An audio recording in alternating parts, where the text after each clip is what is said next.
Si Junho ay tuluyan ng kumilos at sinaksak ang goblin, kaya naman nagawa na din ni Baekgu na makatakas.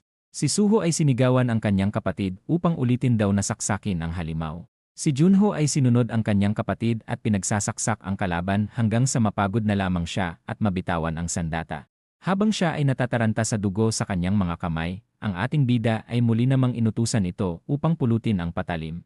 Si Junho ay nakiusap na tumigil na si Suho sa kakapilit sa kanya, ngunit ang ating bida naman ay sinabing madaling mamamatay si Junho kung mananatili itong mahina. Si Baekgu ay bigla na namang tumahol, kaya naman napansin ni Junho ang goblin na nanghihingalo na palapit sa kanila. Ang ating bida ay muling sinabi na patayin nito ang mga goblin habang sumusunod sa kanya, ngunit si Junho ay nanatili namang naduduwag sa ipinapagawa ni Suho.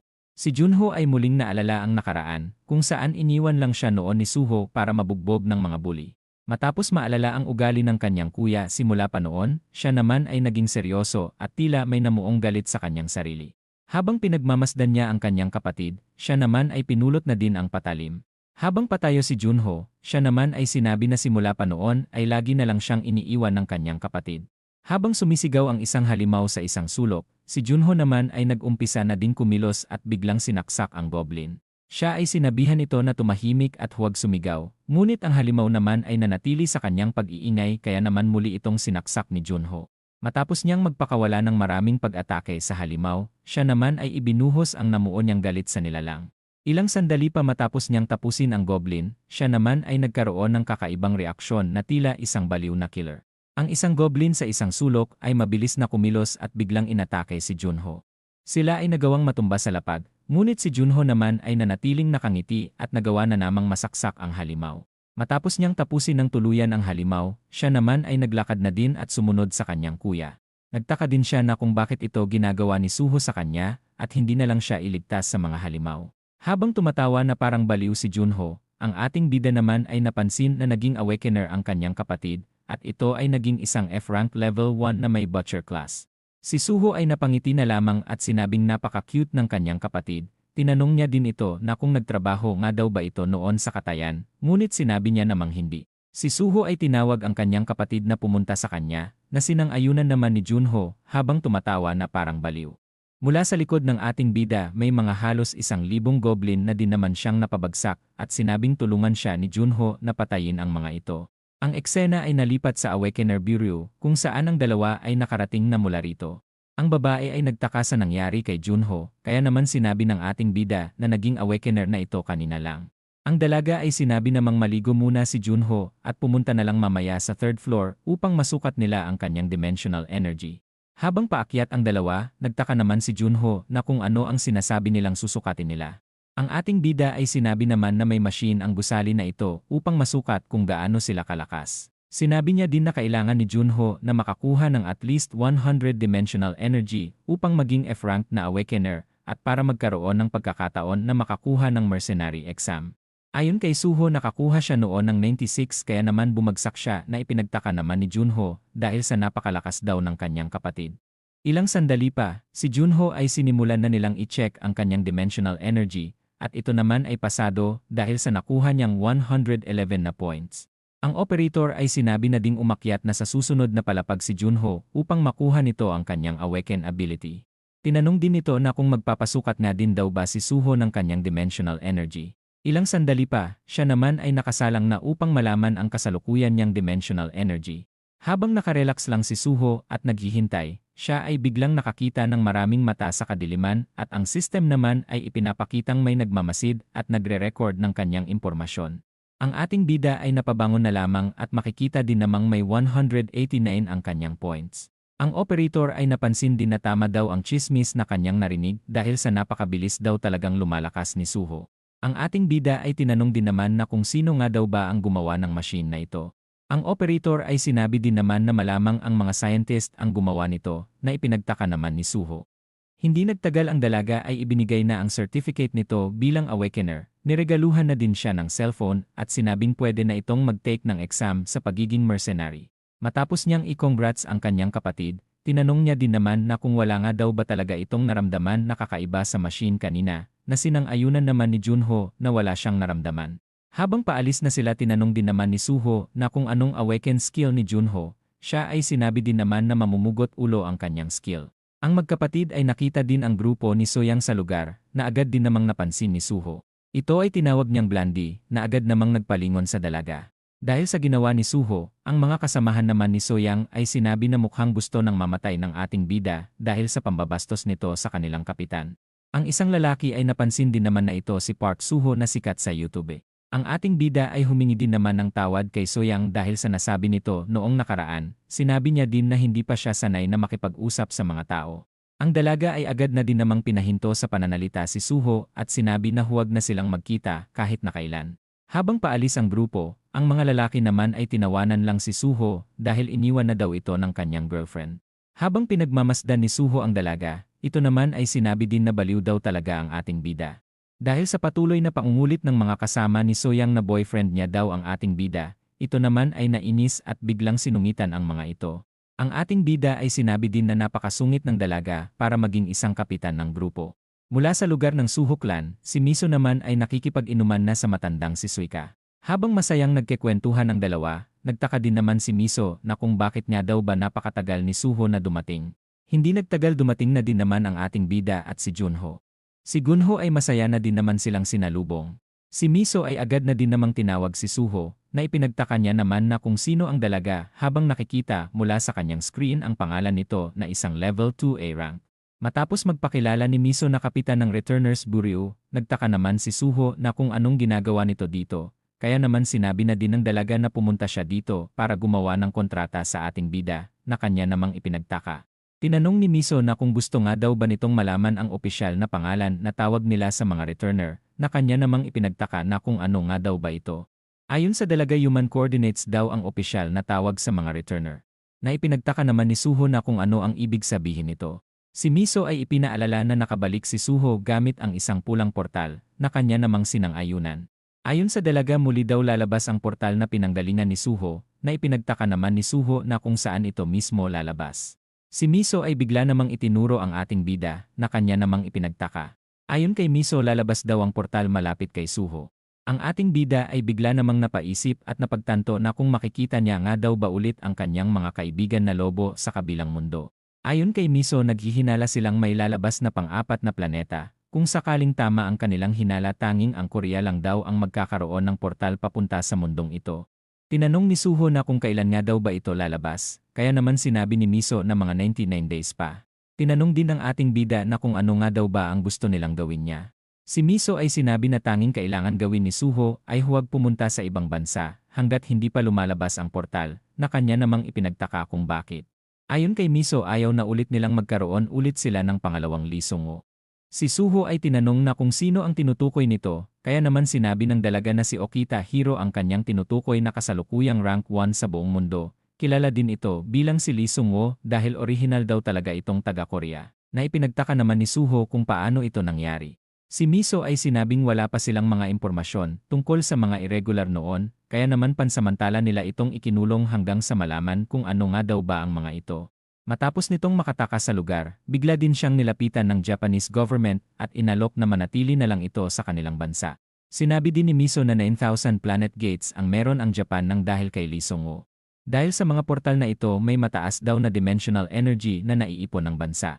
Ayon kay Miso malaking kawalan daw kung sakaling magbabakasyon si Suho sa ibang bansa sa oras na lumabas na ang portal malapit sa kanya, na agad naman nang naintindihan ni Suho. Tinanong niya din na kung ano nga daw ba ang makukuha niyang reward. Si Miso ay sinabi naman na sabihin lang nito ang kanyang gusto at ibibigay nila ito. Ang ating bida ay sinabi na gusto niya ng promotion para sa kanilang guild at gusto niya din magkaroon ng teritoryo para sa kanyang guild. Mula sa isang sulok si Dongso ay namangha sa narinig habang patagong nakikinig sa usapan ng dalawa. Si Miso ay tinanong na kung may gusto pa nga daw ba ito. Na sinang-ayunan naman ni Suho. Siya ay tinanong na kung paano nga daw ba nila malalaman kung kailan magbubukas at lalabas ang portal.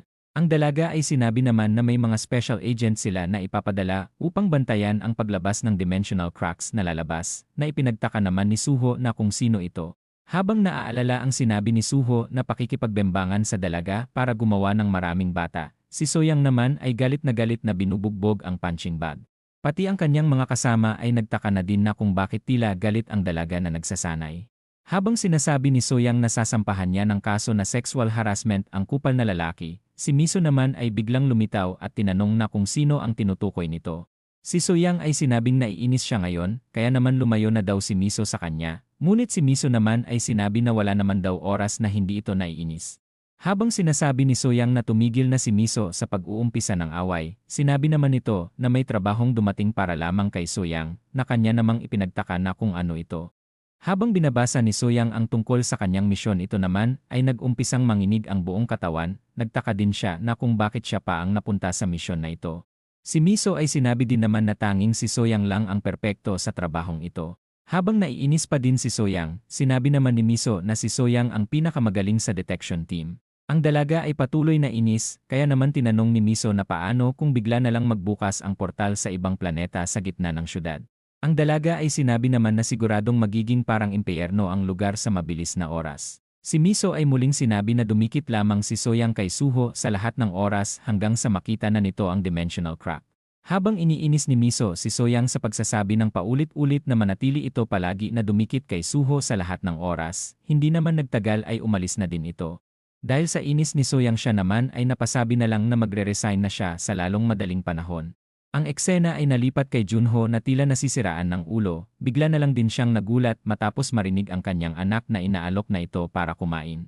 Hindi nagtagal sila naman ay kumakain na, habang si Dongso naman ay masaya matapos malaman na nakapasa na sila sa clan promotion.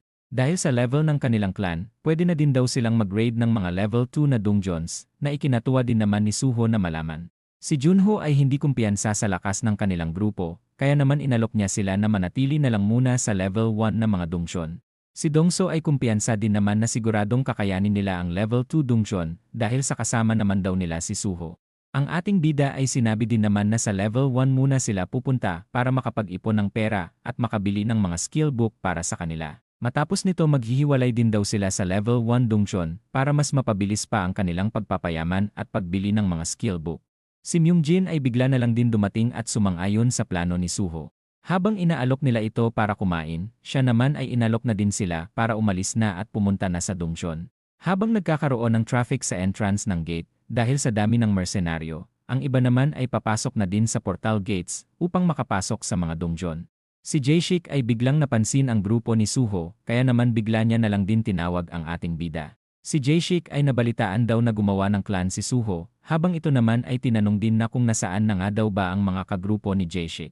Habang walang masabi si Jaeshik sa ating bida, bigla din naman itong sinabi na ayos lang sila. Habang nagtataka si Suho na kung bakit nasa pang-isang araw na grupo lang si Jaeshik, ang grupo naman niya ay tinawag na din siya, kaya naman bigla na lang din itong nagpaalam at umalis. Matapos niyang magpaalam kay Jaeshik, nagtaka naman si Myungjin na kung sino ang lalaking lumapit kay Suho, kaya naman sinabi nitong nakasama niya ito noon sa loob ng dungeon. Hindi nagtagal ang grupo ng ating bida ay pumasok na sa portal, habang mula sa isang sulok naman ay may nagmamasid sa kanilang lalaki, na inarkila ng boss ng lalaking nagpapautang.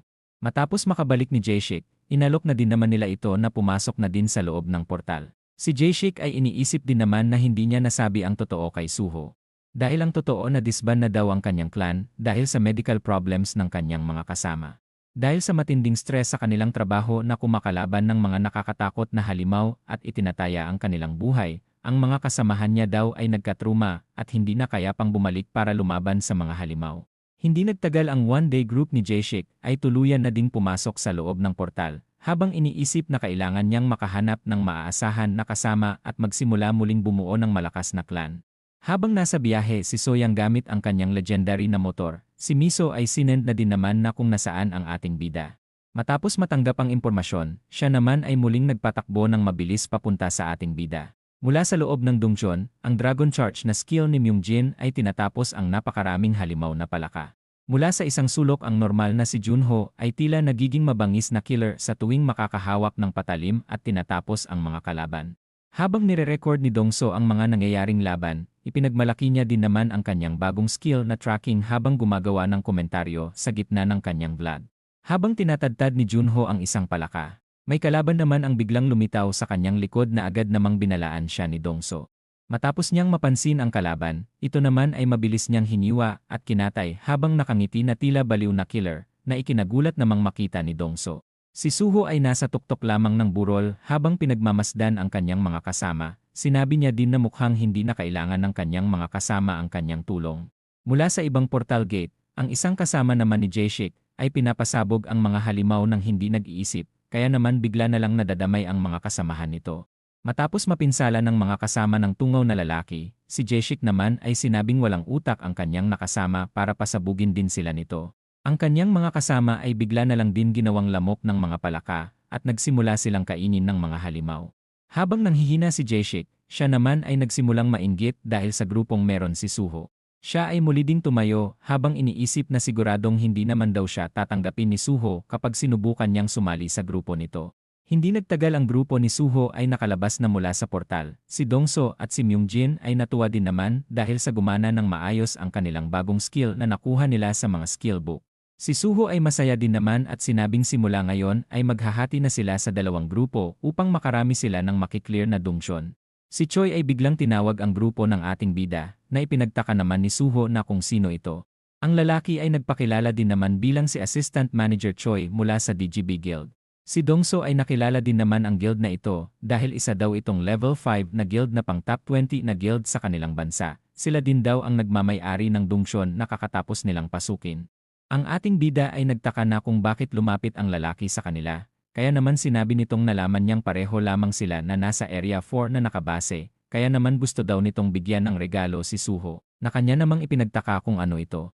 Ang lalaki ay nabalitaan na level 2 na daw ngayon ang guild nila Suho. Kaya naman gusto niya daw itong bigyan ng libreng ticket para makapasok sa isang level 2 na dungsyon nila sa area. Si Dongso ay natuwa din naman dahil sa napakamahal daw ng ticket sa mga level 2 dungsyon na nagkakahalaga ng $10,000. Tinanong ni Choi na kung gusto na nga daw bang pumunta ni Suho sa portal, habang si Junho naman ay sinabi na mas magandang magpalakas muna sila bago sila pumasok sa level 2 na dungsyon. Si Choi ay sinabing huwag silang mag-alala dahil sa may papel naman daw na strategy note na ibibigay sa grupo upang mas mapadali ang pag-clear nila sa dungsyon. Si Dongso ay natuwa sa balita at sinabi na sa pamamagitan ng strategy note ay kahit mag-isa na lang si Suho pumasok ay kakayanin na daw nitong i-clear ang dungsyon. Ang ating bida ay sinabi sa kanyang mga kasama na magpatuloy na sila sa mga level 1 dungsyon habang siya naman ay mag-isa na lang papasok sa level 2 dungsyon upang mas mapabilis ang kanilang pag-clear na ikinatuwa namang marinig ni Choi. Pati sila Dongso ay pumayag na din sa plano ng ating bida, kaya naman inalok na din ni Choi si Suho para pumunta na sa portal. Habang nasa biyahe sila Suho, sinabi naman ni Choi sa kanyang kasamahan na gagamitin nila ang Portal 47 na sinang-ayunan naman ng kanyang kasamahan mula kabilang linya. Ang ating bida ay nagtaka na kung bakit walang mga mersenaryo sa lugar, kaya naman sinabi ni Choi na bagong labas lang ang portal na kanilang pupuntahan. Si Suho ay nahihiya dahil sa regalo ni Choi para sa kanya, ngunit sinabi naman ni Choi na masaya siyang makatrabaho pa sa hinaharap si Suho kaya naman huwag na daw itong mag-alala pa. Hindi nagtagal sila ay nakarating na sa lugar, ang kasamahan ni Choi ay ibinigay na din ang isang bag na naglalaman daw ng strategy note at mga survival kit. Habang papasok na si Suho sa loob ng portal sinabi naman nitong mag-inuman sila ni Choi matapos niyang makalabas sa lugar na ito. Si Choi ay masaya na din namang nagpaalam at sumang-ayon sa alok ng ating bida. Si Suho ay inactivate na ang kanyang special suit at tuluyan ng pumasok sa loob ng portal, na ikinatuwa naman ni Choi na makita. Mula sa isang sulok si Soyang ay bigla namang dumating, na ipinagtaka naman ni Choi na makita. Tinanong ng dalaga na kung si Suho nga daw ba ang pumasok sa loob ng portal, na sinang-ayunan naman ni Choi habang nagtataka na kung sino ang dalaga. Si Soyang ay sinabi din naman na kasama siya sa Suho clan, kaya naman papasok na din daw siya sa loob na masayang pinayagan naman ni Choi. Mula sa nakaraan, si Choi at ang kanang kamay ng mga nagpapautang ay nag-usap sa kabayaran sa pagpapapatay sa ating bida. Dahil sa sikat daw si Suho sa ngayon ang presyo daw ng serbisyo niya ay nagkakahalaga ng 3 milyon. Habang nagmamadaling pumasok si Soyang sa portal, ang kasuotan niya naman ay nagsimulang mapunit. Ang eksena ay nalipat kanina kung saan tinanong ni Soyang na kung nasaan nga daw ba si Suho. Matapos sabihin ni Junho na kakaalis lang ng kanyang kapatid, ang dalaga naman ay sinundan ang sasakyan na kung nasaan ang ating bida. Inireport niya na din na papasok sa ibang portal si Suho, kaya naman sinabi ni Miso na pumasok din ito kasama ng binata, na ipinagtaka naman ni Soyang kung bakit niya ito gagawin. Ayon kay Miso gusto daw nitong makita mismo ni Soyang ang kakayahan ni Suho.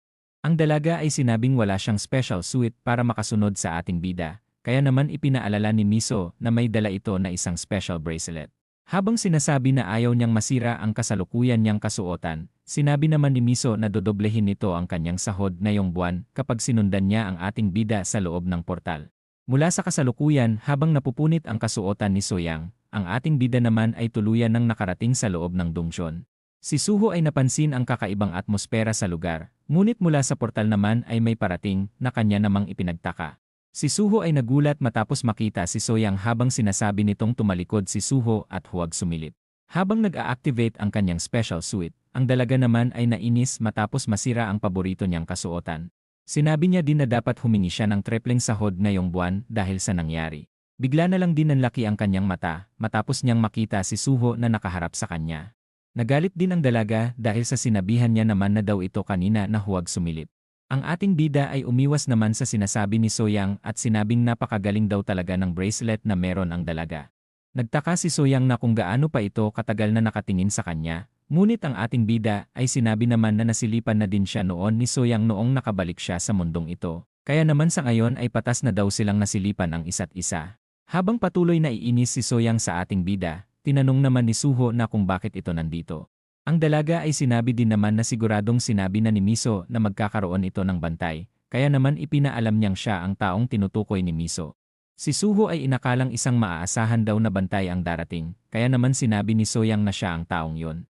Habang nagkukulitan ang dalawa sa mahaba nilang pag-uusap, sinabi naman ni Suho na huwag makialam si Soyang sa kanyang mga kalaban, na sinang-ayunan naman ng dalaga dahil nandito lang daw siya para tignan ang kakayahan ni Suho. Hindi nagtagal siya ay may napansin at sinabi na may isang kalaban sa likod ni Suho. Matapos niyang mapalingon sa kanyang likod, makikita naman na ang halimaw na ito ay isang orc. Ayon kay Soyang isang warrior orc ang halimaw na ito, maswerte din daw si Suho para makaharap agad ang boss ng dungsyon. Si Suho ay sinabi na 4 daw pala ang boss sa dungsyon na ito, na ipinagtaka naman ni Soyang. Habang pasugod na ang mga orc sa kanila, ang dalaga ay hindi naman makapaniwalang level 2 lang ang lugar dahil sa 4 na warrior orc sa paligid. Ang ating bida ay napangiti naman matapos niyang malaman na hindi lang level 2 ang dungsyon na ito, na ikinagulat naman ng dalaga. Tinanong din ni Suho na kung hindi nga ba naramdaman ni Soyang ang dimensional energy sa lugar matapos nitong makapasok sa portal. Sinabi niya din na mukhang hindi naman daw pala maaasahan ang dalaga. Na kanya namang ikinainis at sinabing hindi siya nakapag-focus dahil sa pansamantala niyang isinusuot ang kanyang special suit. Ang ating bida ay tuluyan ng sumugod at muling sinabi na huwag gagalawin ni Soyang ang kanyang mga target. Matapos ang malakas na impact ng pagtakbo ni Suho, ang dalaga naman ay hindi makapaniwala sa bilis ng ating bida. Si Suho ay nagawang matamaan ng direkta ang halimaw, habang siya naman ay nagawang maagaw ang sandata nito. Habang nahihilo ang isang orc, ang 3 naman ay patuloy sa kanilang pagsugod. Si Suho ay mabilis na tinapos ang isa sa kanila, na ikinagulat namang makita ng isang orc na makitang patay ang kanyang best friend. Si Suho ay bumuelo sa isang sulok para ibato ang palakol, na nagawa din namang matamaan ang isa pang orc. Habang hinahabol ng isang orc ang ating bida, siya naman ay tumalon at nagawang makakapit sa baging at muling nag-ala Tarzan. Ang halimaw ay nagtataka kung saan na napunta si Suho, kaya naman wala siyang idea na nasa itaas niya lang ito. Ang eksena ay nalipat kay Choi kung saan sinisingil niya na ang balance ng bayad para sa kanyang trabaho. Ayon sa kanya, kahit 2 S-rank pa ang pumasok sa dungsyon na ito ay hindi nila magagawang makasurvive sa dungsyon na ito. Ang nasa kabilang linya ay tinanong na kung anong level ang dungsyon, ngunit si Choi ay napangiti na lamang at ang eksena ay nalipat na kay Suho na patuloy tinatapos ang mga orc sa paligid.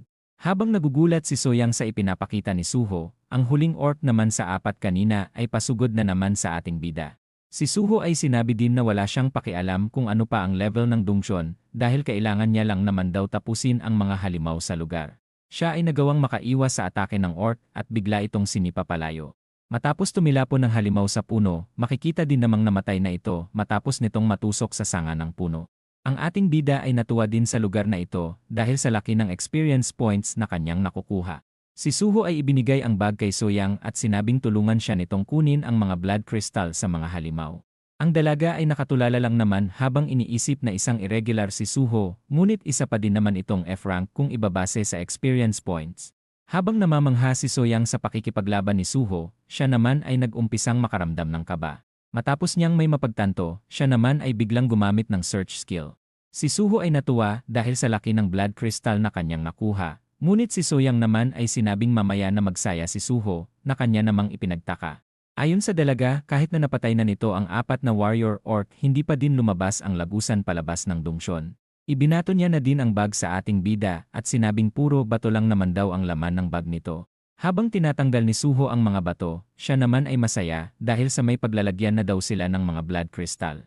Si Soyang ay sinabi din naman na mahina daw talaga ang utak ng binata dahil sa level 4 daw ang dungsyon na ito. Kahit na magtulungan pa daw silang dalawa ay mahihirapan silang makalabas sa lugar na ito. Matapos mapakinggan ang sinabi ni Soyang, si Suho naman ay tila mas naging masaya pa dahil sa libre lang daw siyang pinapasok ni Choi sa dungsyon na ito. Ang dalaga ay nagugulat na lang sa reaksyon ni Suho habang ito naman ay patuloy sumisigaw at nagpapasalamat pa kay Choi. Si Soyang ay sinabi din naman na baliw na daw talaga si Suho dahil kahit niloko na ito ay masaya pa ito. Siya ay bigla ding naalerto at napansin ang isang halimaw na pasugod sa kanya. Ang dalaga ay naghanda para hugutin ang kanyang espada, ngunit ito naman ay napagtantong hindi niya ito nadala. Habang nagtataka siya na kung nasaan ang kanyang armas, napagtanto niya namang naiwan ito sa kanyang motor. Si Suho ay mabilis kumilos at tinanggalan ng ulo ang halimaw, na ikinagulat naman ni Soyang na makita. Matapos ang ginawa ni Suho, ito naman ay sinabi din na huwag kabahan ang dalaga dahil sa malakas daw siya, ngunit sa totoo lang mas malayong malakas daw siya noon na pinagdudahan naman ni Soyang na marinig. Ang dalaga ay biglang naalerto at biglang napalingon. Matapos gamitin ang kanyang clairvoyance na skill, siya naman ay nakita ang napakaraming kalaban na palapit sa kanila, kaya naman napasabi na lang din siyang delikado ang kanilang buhay. Sinabi niya din na napapaligiran na sila ng grupo ng mga orc. Mula sa isang sulok nakita niya din ang isang orc war chief. Si Suho ay natuwa din naman dahil sa kahit wala ang taunt skill ni Myungjin ay kusa daw na lumalapit ang mga kalaban sa kanila. Habang pasugod ang mga orc na nakasakay sa mga lobo, nagulat naman ang dalaga dahil sa may mga orc raider din sa grupo ng kalaban. Si Suho ay natuwa na naman matapos makakita ng mga lobo sa lugar. Ang dalawa ay sumugod habang sinasabi ni Suho na huwag nang makialam si Soyang, ngunit ang dalaga naman ay sinabing baliw na talaga ang ating bida para maging makasarili sa puntong ito. Si Soyang ay ginamit ang kanyang shield upang masangga ang atake. Habang si Suho naman ay mabilis na tinapos ang isang orc raider. Mula sa inventory ni Soyang siya ay nagawang makakuha ng espada, kaya naman habang pasugod ang kalaban mabilis niya na lang itong nahiwa. Ang orc ay hindi tuluyang namatay, habang si Soyang naman ay nadismaya dahil sa nakalimutan niya ang kanyang legendary weapon mula sa kanyang motor. Si Suho ay muli na namang lumitaw habang sinasabi na huwag nang makialam si Soyang sa kanyang mga target. Matapos niyang masipa ang halimaw, siya din naman ay tuluyan ng lumapag at muling kumilos ng mabilis para tapusin ang mga orc sa paligid. Habang patuloy na sumusugod si Suho sa iba pang kalaban, siya naman ay biglang napuruhan, na ikinagulat naman ni Soyang habang tumatalsik si Suho sa isang sulok. Ang orc war chief ay nagsimulang sumigaw, habang si Suho naman ay patuloy gumulong papunta sa iba pang kalaban. Matapos mapigilan ang kanyang pagtalsik, siya naman ay natuwa dahil mukhang ito na daw ang boss sa lugar na ito. Ang dalaga ay sinabi din na kailangang tapusin ni Suho ang orc war chief upang magbukas na ang lagusan. Ang ating bida ay nakaiwas sa pag-atake at tuluyan ng sumugod sa kalaban. Matapos niyang matusok sa ulo ang halimaw, nagtaka naman si Soyang at napatanong na kung natalo na nga daw ba ni Suho ang dungeon boss. Ang ating bida ay nagulat at bigla na lang siyang napuruhan ng kalaban, na ikinagulat namang makita ni Soyang. Ang eksena ay nalipat kay Miso, kung saan nagtataka ang kanyang kasamahan sa natuklasan. Mula sa pagkakaalam ng kanyang kasama, magkasama si Soyang at si Suho, ngunit nasa magkaibang lugar daw ang kanilang phone signal. Si Miso ay nagtataka dahil sigurado daw siyang magkasama sa ngayon ang dalawa. Ang eksena ay nalipat sa grupo nila Dongso, kung saan nakita niyang naiwan ni Suho ang cellphone nito sa kanilang sasakyan. Mula sa motor ni Soyang makikita din naman ang cellphone nito dito, na kasalukuyang tinatawagan ni Miso. Nagtaka din ang dalaga na kung nasaan ang lokasyon sa ngayon ni Soyang. Kaya naman sinabi ng kanyang kasamahan na napag-alaman nilang pumasok ito sa isang level 5 na dungsyon na ikinagulat naman ni Miso na marinig. Si Miso ay tinanong na kung sino nga daw ba ang nagmamanage sa dungsyon na ito, kaya naman sinabi ng lalaki na DGB Guild ang may-ari nito. Si Miso ay sinabi din naman na kailangan niya ng records sa dungsyon na ito at sinabing alamin nila kung sino ang in-charge sa dungsyon na ito at gusto niya itong makausap. Matapos tumilapo ni Suho at sumalagpak sa konkreto ang mga orc naman ay mabilis na sumusugod sa kanya. Ang dalaga ay nag-alala din naman para sa ating bida habang iniisip na kailangan nitong makakilos kaagad. Si Suho ay agad na alerto, habang iniisip na nagiging mahirap na ang pakikipaglaban niya sa grupo ng kalaban. Si Suho ay mabilis na tinakel ang orc at nagawang mapatumba ang dalawa sa kanila. Matapos kunin ang mga sandata ng kalaban, siya naman ay mabilis na ibinato ito sa kanila na nagawa namang ma-headshot ang dalawang halimaw. Ang mga palaso ay nagsimulang umulan papunta sa kanila na muli namang ipinagtaka ni Soyang kung bakit may mga archer din sa dungsyon na ito. Matapos niyang umiwas sa mga palaso, siya naman ay nakitang napaligiran na siya ng mga kalaban. Gamit ang kanyang skill na defensive bomb ang mga pasugod sa kanya ay kanyang napasabog. Si Suho ay nagawang mahila ang dalaga na nagawa namang makaiwas sa pag-atake ng Orc War Chief. Habang sila ay tumatakbo tinanong ni Soyang na kung ano ang ginagawa nito kaya naman sinabi niyang kailangan na nilang tumakbo. Ang dalaga ay sinabing may orc kahit saan sila pumunta kaya naman wala na daw silang matatakbuhan. Ang ating bida ay nakitang walang kalaban sa kanilang tinatahak, ngunit si Soyang ay napansin naman na bangin ang kanilang pinupuntahan. Matapos niyang buhatin ang dalaga, nagtaka naman ito na kung ano ang balak ng ating bida. Si Suho ay sinabing kumapit ng mahigpit si Soyang, habang si Suho naman ay tuluyan ng tumalon sa malalim na bangin para makatakas. Ang mga walang utak na orc ay sumunod sa ating bida sa malalim na bangin, habang ang dalaga naman ay napasigaw na lang na baliw daw talaga si Suho. Hindi nagtagal sila naman ay nagawa ng bumagsak na gumawa ng malakas na impact. Ang mga tumalon na orc ay tuluyan na ding namatay at sumabog ang mga ulo. Si Soyang ay nagulat din naman matapos niyang malaman na buhay pa din siya. Si Suho ay bigla na lang din inihulog ang dalaga habang sinasabi na muntikan na siyang mamatay. Ang dalaga ay nanatiling tulala habang pinagmamasdan kung gaano kataas ang tinalo ni Suho. Nagtaka din siya na kung paano sila nakasurvive sa napakataas na pagbagsak. Mula sa isang kuweba, ang dalawa ay nanatili sa lugar habang naririnig nilang sumisigaw ang mga orc sa paligid. Tinanong ni Soyang na kung ano nga daw ba ang plano ni Suho. Ayon sa kanya, kailangan niya na lang makapatay ng 4 na warrior orc para makapag-level up kaya naman kailangan daw ulit nilang umatake mamaya. Ayon sa dalaga, hindi daw sila basta napapalakas lang sa pamamagitan ng pag-level up, ngunit ang ating bida naman ay napangiti lamang at sinabing magkaiba sila ng sitwasyon, na ipinagtaka naman ni Soyang. Mula sa labas ng portal ang media ay nagsimulang dumating sa portal na kung nasaan sila Suho. Habang sinasabing 2 araw nang natrap sila Suho sa loob ng dungsyon, si Dongso naman ay nagsimulang maging emosyonal dahil sa nangyari sa ating bida. Ang mga otoridad ay nagawa na ding mahuli si Choi matapos malaman na ito ang dahilan sa mga nangyayari. Bigla na lang din nainis si Choi dahil hindi niya daw akalain na taga-Awakener Bureau daw pala ang babaeng pumasok na kasama ng ating bida. Habang nanunood ang direktor sa balita, ang reporter ay sinabi din naman na nagawang matrap sa loob ng portal si Suho na hinihinala nilang returner mula sa pang-4 na planeta. Si Miso ay biglang pumasok sa opisina ng direktor at tinanong na kung ano nga daw ang ginagawa nito, na kanya namang ipinagtaka. Ayon sa dalaga ang kanyang gustong sabihin ay kailangan nilang mahuli ang lahat ng tao na may kinalaman sa pagpapahamak kanila Soyang. Ang lalaki ay sinabi din naman na nakatakas ang boss ng mga nagpapautang ngunit kasalukuyan na daw itong may bounty sa ulo. Habang sinasabi na kailangan pa nilang mas mag-imbestiga pa, ang direktor naman ay sinabing hindi na nila magagawang mailigtas pa ang buhay ng dalawa kahit na anong gawin nilang pag-imbestiga. Habang naiinis si Miso sa mga sinasabi ng direktor, sinabi niya naman na hindi sila sigurado na kung returner nga daw ba talaga sa pang-4 na planeta si Suho, malamang returner lang daw ito mula sa isang dungsyon. Ilang sandali pa, naging emosyonal na si Miso at sinabing siya ay nagpadala kay Soyang sa portal na yon. Ang direktor ay sinabi din naman na malungkot din siya sa nangyayari, ngunit sa ngayon ay kailangan lang daw nilang maniwala sa kakayahan ng dalawa na makakabalik sila ng ligtas. Habang patuloy na umiiyak ang dalaga, ang eksena naman ay nalipat sa isang orc na napansin ang tree spirit ni Suho. Tinangka itong mahuli ng orc ngunit siya ay hindi nagtagumpay na kanya namang ikinainis. Habang patuloy niyang hinuhuli ang spirit, ito naman ay nagsimulang pumunta sa damuhan na ipinagtaka naman ng halimaw. Mula sa itaas ng orc, ang ating bida naman ay bumulusok at nagawang mapatay ang kalaban. Ang ating bida ay natuwa dahil kailangan niya na lang daw makatalo ng 3 para makapag-level up. Si Soyang ay ginamit na din ang kanyang skill at nakitang may kalaban mula sa hindi kalayuan. Si Suho ay mabilis na namang kumilos, ngunit ang dalaga naman ay sinabing hindi pa siya tapos magpaliwanag. Habang paatake si Suho sa isang orc, sinabi naman ni Soyang na isa lang itong trap. Matapos may matapakan ng ating bida, siya naman ay nagawang natamaan ng inihandang trap ng mga orc. Si Suho ay tumilapon matapos makatanggap ng direktang atake, kaya naman nag-alala si Soyang sa kaligtasan nito. Ang isang orc ay nagsimulang magtawag ng kalaban, na agad namang narinig ng mga kapwa nitong orc. Ang iba ay nagsimula na ding lumabas mula sa kanilang pinagtataguan upang sama-samang sumugod. Si Soyang ay sinabing kumilos na kaagad si Suho, habang ang ating bida naman ay nagawa din namang makita ang mga kalaban na pasugod sa kanya. Siya ay hindi din makapaniwalang nagawa siyang mahulog sa patibong, nagtaka din siya na kung bakit hindi niya magawang makakilos ng tulad ng dati.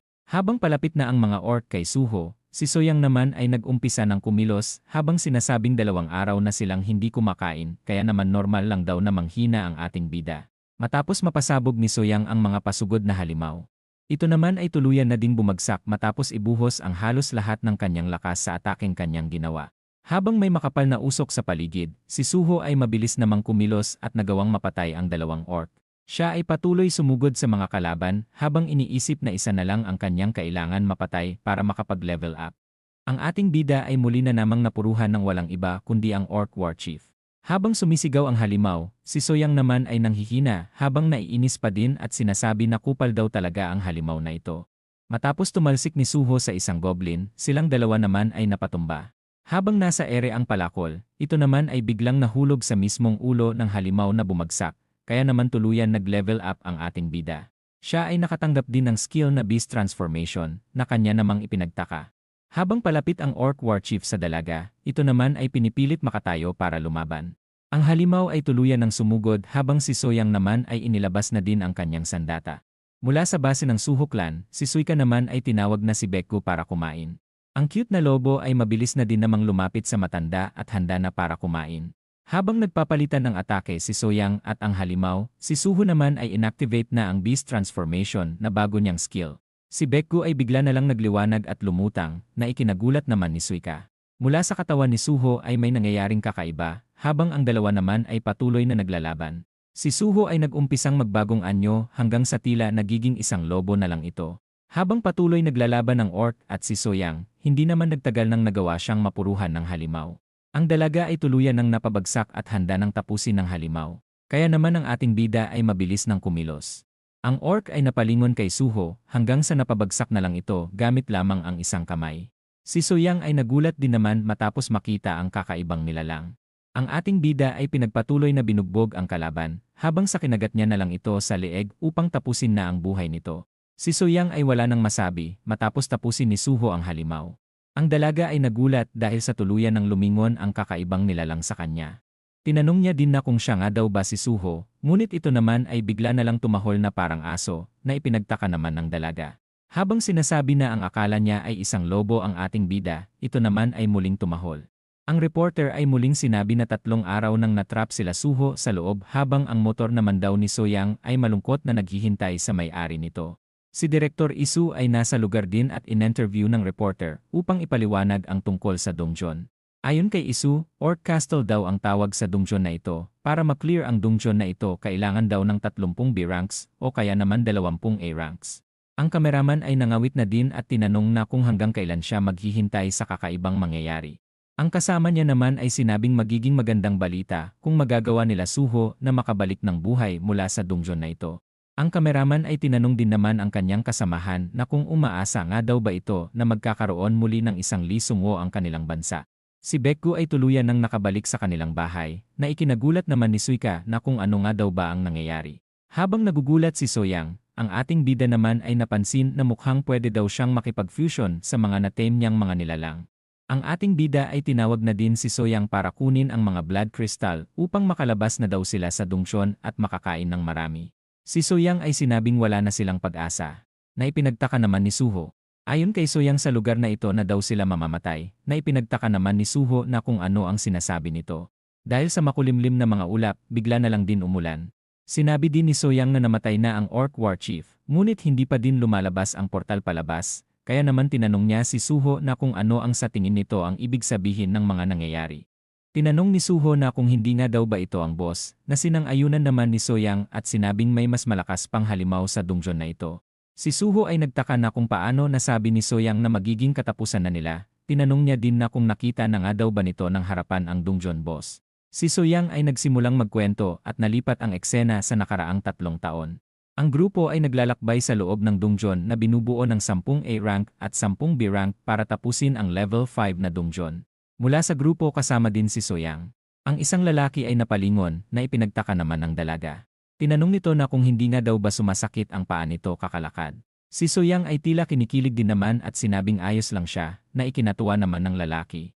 Si Miso ay kasama din sa grupo habang sinasabi na pinagsisihan niyang sumama dahil sa may nagpapainggit daw na magjowa sa lugar. Matapos ang malakas na pagsabog sa lugar, ang mga orc naman ay nagsimula ng sumugod sa grupo. Ang mga tao ay naghanda para lumaban at nagawa din namang makapatay ng mga pasugod na orc. Ang iba sa kanila ay nagawa din namang namatay dahil sa lakas ng mga halimaw para sa kanila. Si Miso ay binalaan si Soyang na umiwas, ngunit bigla na lang itong tumilapon. Habang pasugod ang isang orc sa dalaga, siya naman ay nagsimulang kabahan. Mula sa isang sulok biglang dumating ang crush ni Soyang at ito naman ay nagawa siyang mailigtas matapos talunin ang mga pasugod na halimaw. Habang patuloy nilang nilalabanan ang mga halimaw, sila ay gumagawa din naman ng espasyo upang makatakas sila sa lugar. Si Taejun ay sinabing umalis na sila sa lugar, ngunit si Soyang naman ay sinabing may nararamdaman siyang kakaiba dito sa lugar. Sila ay tuluyan ng tumakbo habang sinusubukan namang sabihin ni Soyang ang tungkol sa kanyang nararamdaman sa paligid. Habang patuloy silang tumatakas sa mga kalaban, ang dalaga naman ay naramdaman na may nilalang na may malakas na enerhiya sa kanilang paligid. Mula sa tuktok ng kastilyo, makikita din naman ang isang mukhang malakas na orc. Matapos ang nangyaring paghiwa, may braso naman ng tao ang bigla na lang tumilapon sa ere. Si Soyang ay bigla na lang din natumba, habang ang espada naman ni Taejun ay biglang lumitaw sa kanyang harapan.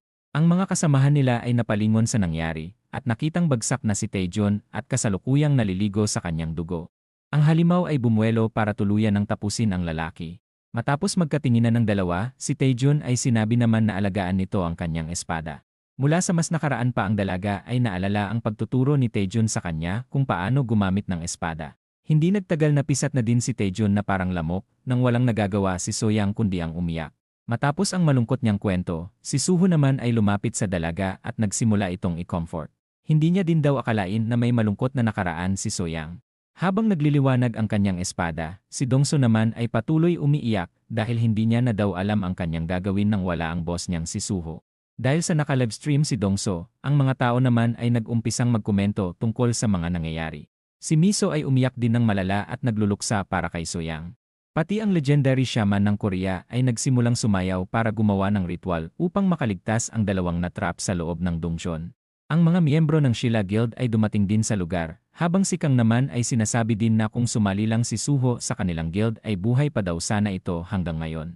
Mula sa ibang lugar nanunood din ng balita si Lee Sung-woo. Ang isang dalaga ay bigla din namang yumakap sa kanya at tinanong na kung anong pinapanood nito.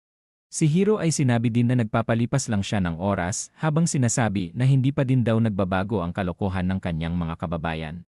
Mula sa loob ng kuweba, ang dalawa naman ay nagsimulang magmukbang ng lechon.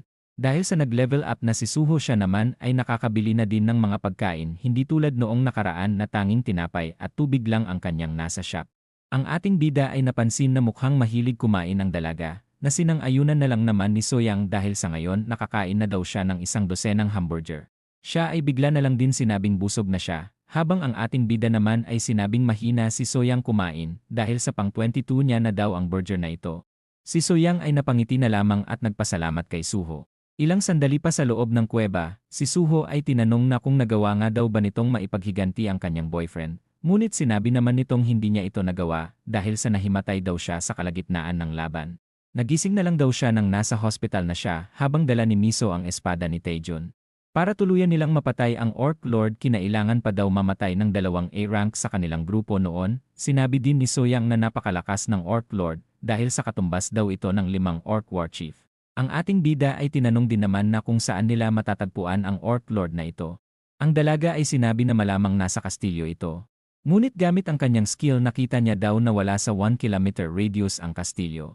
Habang pabalik na ang Tree Spirit ni Suho, sinabi naman ni Soyang na normal daw na pinaliligiran ng 4 na Orc War Chief ang Orc Lord. Kung sakaling susugod sila sa kastilyo siguradong marami na daw ang nakaabang na orc sa paligid nito. Ang Tree Spirit ay nagsimulang may ibulong kay Suho na kanya namang ikinatuwa at sinabing nahanap na ng kanyang spirit ang kastilyo ng mga orc. Ang ating bida ay tumayo na at inalok ng umalis ang dalaga. Ngunit ito naman ay nagtaka na kung ano ang plano nito. Ayon kay Suho kailangan lang daw nilang patayin ang mga kalaban, na ikinadismaya naman ni Soyang dahil sa pag-aakalang makakaisip daw ng plano si Suho. Mula sa kastilyo ng mga orc, ang tarangkahan naman nila ay nagbukas, at nagsimulang lumabas ang napakaraming kalaban na orc para protektahan ang paligid. Ilang sandali pa, si Soyang ay sinabing kumilos na sila, kaya naman bigla na lang kumilos ng mabilis si Suho. Habang papunta sa entrance ng kastilyo, ang isang orc naman ay napansin na din sila ganon na ding ang mga nasa labas na kalaban. Habang hinahabol sila ng mga orc raiders, sinabi naman ni Soyang na mas bilisan pa ni Suho ang pagtakbo. Ang tarangkahan ay bigla na lang nagsasara, habang ang mga archer naman ay naghanda na din para pumana. Gamit ang shield ni Soyang nagawa niya namang masangga ang mga palaso. Hindi nagtagal tuluyan na ding tumalon si Suho upang makapasok sa kastilyo. Matapos nilang magawang makapasok, ang mga kalaban naman sa loob ng kastilyo ay nakaabang na sa kanila. Gamit ang defensive bomb ni Soyang nagawa niya naman silang mapasabog. Habang patuloy silang tumatakbo para mahanap ang Orc Lord, sinabi naman ni Suho na kumapit ng mahigpit ang dalaga. Gamit ang pambihirang bilis ni Suho, siya naman ay nagsimulang umakyat sa kastilyo. Ang dalaga ay naalerto dahil sa mga orc na bigla na lang tumalon para pigilan sila. Habang pabagsak ang mga kalaban, si Soyang ay nagawa nilang mahila dahilan para bumagsak din ito. Napansin ng ating bida ang pagbagsak ng dalaga, ngunit sinabi naman nitong magpatuloy lang si Suho sa ginagawa nito. Si Soyang ay nagawang makakapit upang hindi mahulog ng tuluyan matapos niyang iligtas ang kanyang sarili. Siya naman ay agad nakaharap ang iba pang orc sa lugar. Matapos niyang ilabas ang kanyang espada, si Suho naman ay patuloy lamang sa kanyang mabilis na pag-akyat. Mula sa pinakatuktok ng kastilyo, ang Orc Lord naman ay nanatili sa lugar na ito. Ang boss ay nagsimulang tumayo upang pagmasdan ang mga nangyayari. Siya ay bigla na lang nagtaka at nagulat sa kanyang nakita dahil ang ating bida ay nagsimula ng makarating sa kanya. Si Suho ay nagawa itong makagat sa leeg, gamit ang matinding puwersa ito ay nagawa niyang mabuhat at tuluyang tinapos ang boss sa pamamagitan ng pagtusok nito mula sa matalim na parte ng kastilyo. Ang tuktok ng kastilyo ay nagawa ding mawasak, kaya naman tuluyan na ding nabagsakan ang mga orc nito.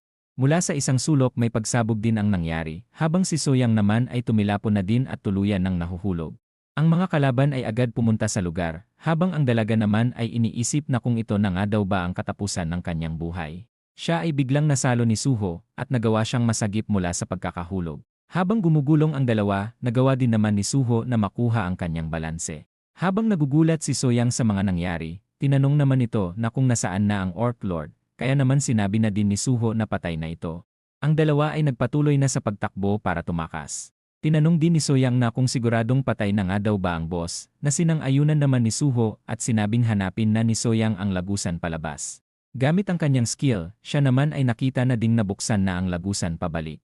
Nagulat din siya at nagtataka kung paano napatay ni Suho ng napakabilis ang Orc Lord.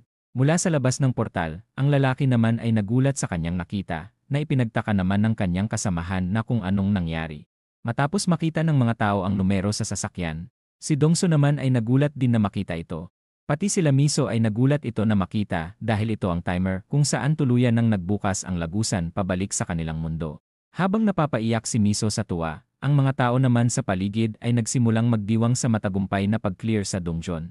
Sila Suho ay patuloy hinahabol ng mga orc, tinanong din ito na kung nahanap na nga daw ba ni Soyang ang lagusan na kanya namang sinang-ayunan. Matapos sabihin ang direksyon na kung nasaan ang lagusan, si Suho naman ay mabilis na ding tumakbo. Ang ating bida ay biglang lumiko sa kung saan na ipinagtaka naman ng dalaga. Matapos niyang makarating sa tambayan ng mga lobo, ito naman ay ginamitan niya ng kanyang skill na Tame Beast na ipinagtaka naman ni Soyang matapos makita ang reaksyon ng mga lobo. Ang ating bida ay sinabihan din ang mga lobo na sumunod sa kanya, kaya naman agad na din silang kumilos at nagsimulang sumunod sa utos. Tinanong ni Soyang na kung isasama niya nga daw ba ito sa labas ng kanilang mundo, na sinang-ayunan naman ni Suho at sinabing pamilya niya na ang mga ito simula ngayon. Mula sa kanilang harapan ay may mga kalaban, kaya naman sinabi ni Soyang na napaligiran na sila ng mga kalaban. Ang Tree Spirit ni Suho ay biglang dumating at sinabing nakahanap ito ng lagusan, na ipinagtaka naman ng dalaga. Gamit ang skill ni Soyang siya naman ay ginabayan si Suho para sa kanilang pupuntahan. Habang patuloy silang hinahabol ng mga kalaban, hindi naman nagtagal at nakita na din nila ang lagusan palabas ng kastilyo. Matapos nilang makalabas sa lugar, ang mga halimaw naman ay hindi tumigil para habulin sila. Si Soyang ay sinabi na din na 1 minuto na lang bago sumara ang lagusan, ngunit mabilis na din naman nila itong nakita. 23 na segundo na lang ang natitira, ngunit ang isang orc ay nakapagbato ng sibat na nagawa namang mapansin ni Soyang. Ang dalaga ay biglang natamaan ng sibat, kaya naman nagawa siyang mahulog mula kay Suho. Ang pagkahulog ni Soyang ay agad napansin ng ating bida. Habang nanghihina si Soyang, ang mga orc raider naman ay parating na sa kanya. Siya ay nanlalabong nakita si Suho na pabalik para sa kanya, kaya naman sinabihan niya itong huwag na siyang balikan. Ang ating bida ay mabilis nagpatuloy para sagipin si Soyang, kaya naman sinabi ng dalaga na hindi na rin ito makakalabas sa lagusan dahil sa kanyang ginagawa. Mabilis na kinuha ni Suho ang sibat, habang ang kalaban naman ay handa nang tapusin si Soyang, ngunit mabuti na lang at ang halimaw ay bigla na lang natamaan ng sibat na ibinato ng ating bida. 8 seconds bago pa magsara ang lagusan, ang mga tao naman ay inaasahan pa rin ang paglabas ng dalawa mula sa portal. Ang dalawa ay patuloy na umiiyak, habang ang isang kameraman naman ay sinabi na mukhang hindi na makakabalik ang dalawa, ngunit ang isa naman sinabi din na huwag magsalita ng malas ang kanyang kasama. Dahil sa taas ng ratings ng kanilang viewers sa kanilang stasyon, sinabi niya naman na jackpot ang report na ito kung sakaling makakalabas ang dalawa sa huling segundo ng natitirang oras. Matapos makuha ni Suho ang dalaga, sinabi naman ni Soyang na baliw daw talaga si Suho dahil 4 seconds na lang daw ang natitira sa kanilang oras. Ang ating bida ay sinabing kumapit si Soyang ng sobrang higpit. Habang pasugod na ang mga kalaban sa kanila, ang matinding puwersa ay bigla namang lumabas mula kay Suho na ikinagulat naman ni Soyang. Matapos niyang mag-umpisang tumakbo, mas malakas na naman ang puwersa na bumugso sa lugar. Matapos ang natitirang oras mula sa timer, ang mga tao naman sa paligid ay nagulat dahil may lumabas na mula sa portal. Mula sa loob ng dungsyon ang mga halimaw naman ay nagulat dahil sa malakas na puwersa na parating sa kanila. Dahil sa matinding bugso ng puwersa sa paligid, ang mga orc ay nagsimulang mamatay dahil sa nangyayaring panganib sa paligid. Ang oras ay natapos na ngunit hindi pa din lumalabas sila Suho, na ipinagtaka naman ng mga tao na kung bakit hindi sila nakalabas. Sila ay bigla ding napansin na may palabas na sa portal, at ito ay ang mga lobo na naging kasamahan ng ating bida. Habang nagugulat ang mga tao sa paligid, mula sa isang sulok naman ay bigla na lang din tumilapon si Suho at Soyang. Matapos bumagsak ng dalawa sa isang konkreto, ang mga tao naman ay agad itong pinuntahan upang malaman kung ano ang bagay na tumilapon sa lugar. Ilang sandali pa, nakita na din naman nila na sila Suho ang tumalsik mula rito. Ang mga tao ay masaya matapos nilang malaman na nakalabas ang dalawa, ganun na din ang mga lobo sa paligid. Hindi nagtagal si Miso ay inireport na din naman ang mga nangyari, sinabi niya din na kasalukuyang nasa hospital ang dalawa.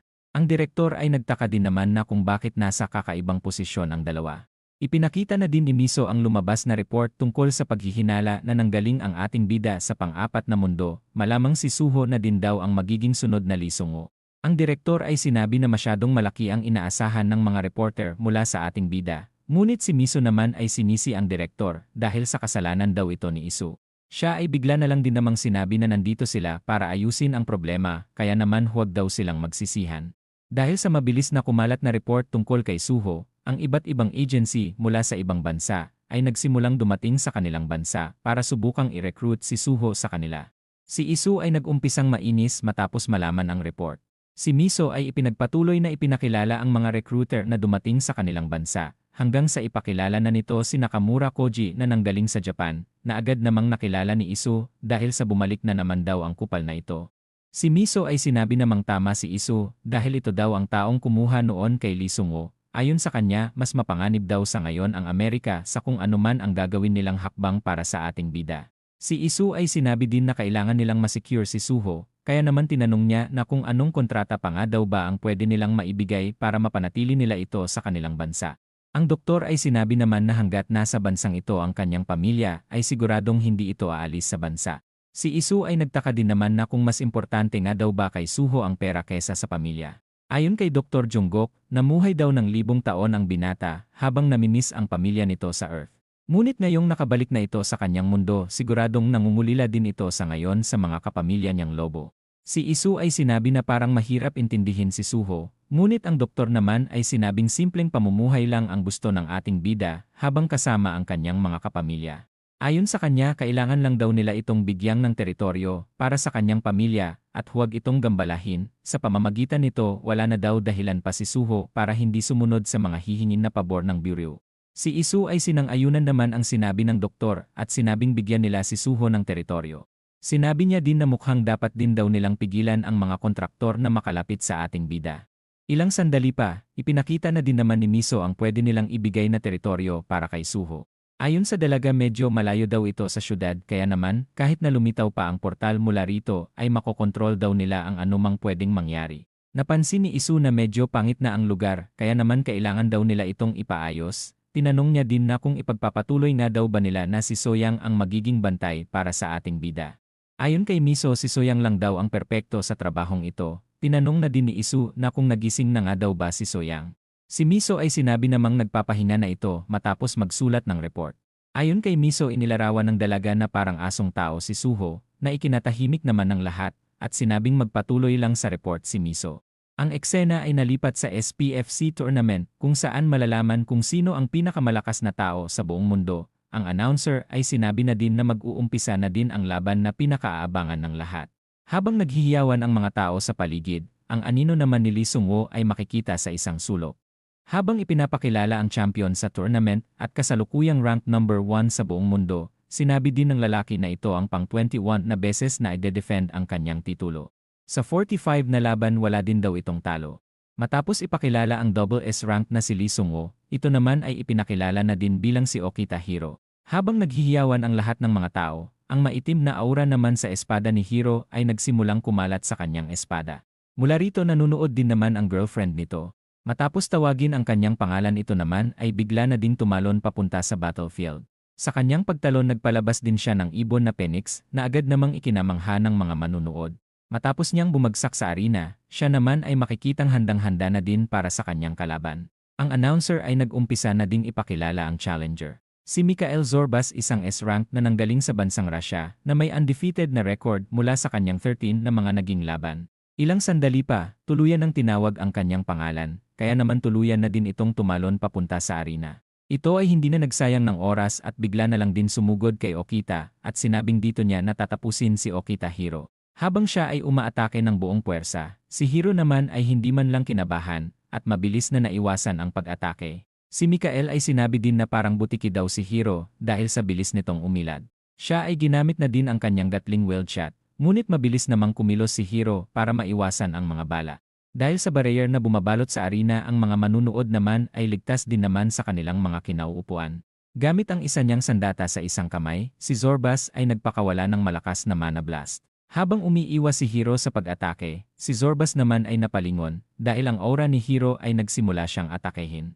Habang nagpapalitan ang dalawa ng kanya-kanya nilang mga atake, ang sandata naman ni Zorbas ay nagsimulang mapinsala. Habang patuloy siyang inaatake ni Hiro, siya naman ay naglabas ng kakaibang puwersa sa kanyang sandata na nagawa na namang maiwasan ni Hiro. Matapos ng kanyang pagbagsak, siya ay kumilos ng mabilis habang umiikot sa paligid ni Zorbas. Ilang sandali pa si Hiro ay nagawang mahuli, ngunit siya naman ay hindi man lang nag-alala at walang reaksyon sa nangyari. Si Zorbas ay masayang mahuli si Hiro, kaya naman itotodo niya na daw ang kanyang firepower upang tapusin si Hiro. Siya ay bigla na lang nagsalita at sinabing patay na ang pang-pitong kontrabida na si Mikhail Zorbas. Na ipinagtaka naman nito marinig. Ilang sandali pa siya din naman ay nagsuka na ng dugo at makikitang nagkaroon ng napakaraming hiwa sa kanyang katawan. Ang mga manunood ay bigla na lang din napanganga matapos mapanood ang pambihirang laban. Matapos mapabagsak ni Zorbas, ang announcer naman ng bingo ay hindi daw alam kung ano ang nangyari. Ang medic ay agad tinignan ang kalagayan ni Zorbas, ngunit ilang sandali pa nalaman nilang patay na ito at sinabing hindi na ito mabubuhay pa. Matapos ang pagkapanalo ni Okita Hiro, siya naman ay bumalik na din sa kanyang mga misteryosong kasama. Ang kanyang mga kasama ay ngayon lang daw nakita ang teknik na ginamit nito kaya naman sinabi nilang nakakamangha daw talaga ang kanilang kapitan na si Hiro. Siya ay inalok ang grupo na uminom mamaya at tuluyan na ding pumasok sa kanyang kwarto.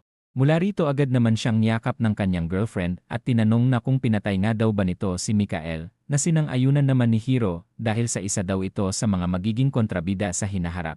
Ang dalaga ay sinabi naman na huwag subukan ni Hiro na gawin ang lahat ng mag-isa, na kanya na lang namang ipinagpasalamat.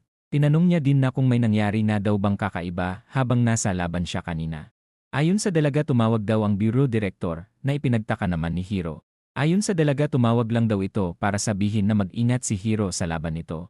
Ang dalaga ay sinabi din ang tungkol sa ating bida na natrap sa level 5 dungeon na matagumpay na nakalabas. Si Hiro ay nakuha ang kanyang atensyon, habang ang dalaga naman ay sinabing may usap-usapan na ito na daw ang magiging susunod na Lee Sung-woo. Sinabi niya din na ang Department of Defense ng kanilang bansa ay naging interesado sa ating bida. Si Hiro ay nag-umpisa din namang magtaka na kung sino ito, kaya naman ipinakita na din ng dalaga ang report tungkol sa ating bida. Si Hiro ay nagtaka kay Suho dahil hindi niya naman daw ito maalala mula sa hinaharap, na ipinagtaka naman ng dalaga. Tinanong ni Hiro na kung isang daw ba itong swordsman, ngunit ang dalaga naman ay sinabing isa itong druid. Sinabi niya din na naghihinala ang mga tao na isa itong returner mula sa pang-apat na planeta, na ipinagtaka naman ni Hiro na marinig. Ayon sa dalaga isa daw itong F-rank na may pambihirang skills, kaya naman inakala niyang kilala daw nito ni Hiro.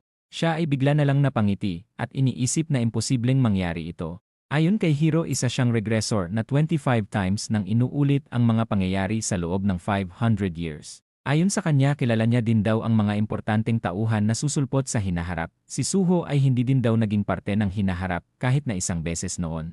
Si Hiro ay naghihinala din na malamang dahil ito sa butterfly effect dahil sa sinusubukan niyang baguhin ang hinaharap. Habang patuloy siyang nagtataka sa mga nangyayari, iniisip niya din naman na 5 taon mula ngayon saka lang may lalabas na pang-4 na planeta sa kanilang mundo. Si Ahiko ay sinabi na mukhang maganda na kung iimbitahin nila si Suho sa kanilang grupo, ngunit sinabi naman ni Hiro hindi pa siya sigurado sa desisyon na ito. Habang sinasabi ng dalaga na si Suho ang pinakasikat na tao sa Korea sa ngayon, sinabi naman ni Hiro na maghintay na muna sila ng kaunti. Sa hinaharap ang apokalips ay mag-uumpisa na magsasanhi ng matinding pinsala sa sangkatauhan. Dahil sa mangyayaring napakaraming dungeon break sa kanilang mundo, mapupuno daw ang kanilang mundo ng iba't ibang klase ng halimaw. Ang kalangitan at ang kalupaan ay paghaharian din daw ng mga halimaw, kaya naman ang mga tao ay hindi na daw alam kung saan pa sila pupunta. Habang nakikipaglaban ang mga awakeners sa mga halimaw, ang karamihan sa malalakas na awakeners ay pipiliin sa hinaharap na lumipat sa bansang Japan upang gawin ito bilang kanilang pinakabase. Ito din daw ang dahilan kung bakit niya piniling manatili sa Japan kahit natawagin pa siyang traidor ng kanyang mga kababayan. Gamit ang kanyang kakayahan, hindi magtatagal makikita niya na din daw ang mga taong may talento upang maging kanyang mga kasamahan. Mula sa hinaharap marami ang pupunta na taga-ibang bansa sa Japan, kaya naman kikilalanin din daw siyang bayani mula sa hinaharap. Habang siya ay napapangiti sa kanyang mga naiisip, nagtaka naman ang dalaga sa reaksyon nito. Ayon kay Hiro, malamang palabas lang daw ang ginagawa ng Korea. Na ipinagtaka naman ni Ahiko, kaya naman muling sinabi ni Hiro na nang i-scam lamang ang bansang Korea. Ang dalaga ay sinabi din naman na hindi lang ang kanilang bansa ang nagkaroon ng interest kay Suho. Kaya naman sinabi ni Hiro na maghintay lamang sila sa mangyayari dahil kung sakaling totoo ang tungkol sa ating bida, ay hindi pa naman daw huli ang lahat para alukin nila ito sa kanilang grupo. Ang eksena ay nalipat sa hospital kung saan binisita ni Miso si Soyang. Tinanong nito na kung masakit pa nga daw ba ang pangangatawan nito na kanya namang sinang-ayunan. Si Miso ay napansin na mukhang hindi naman daw nasasaktan si Soyang sa pinsala nito. Nabalitaan niya din na may nakikita silang nakamaskarang pumapasok sa kwarto ni Soyang at tinanong na kung si Suho nga daw ba ito.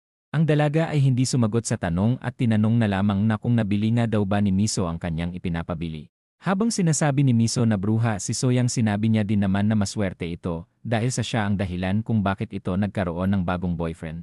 Ang dalaga ay nainis din naman at sinabing maling pagkain ang binili ni Miso.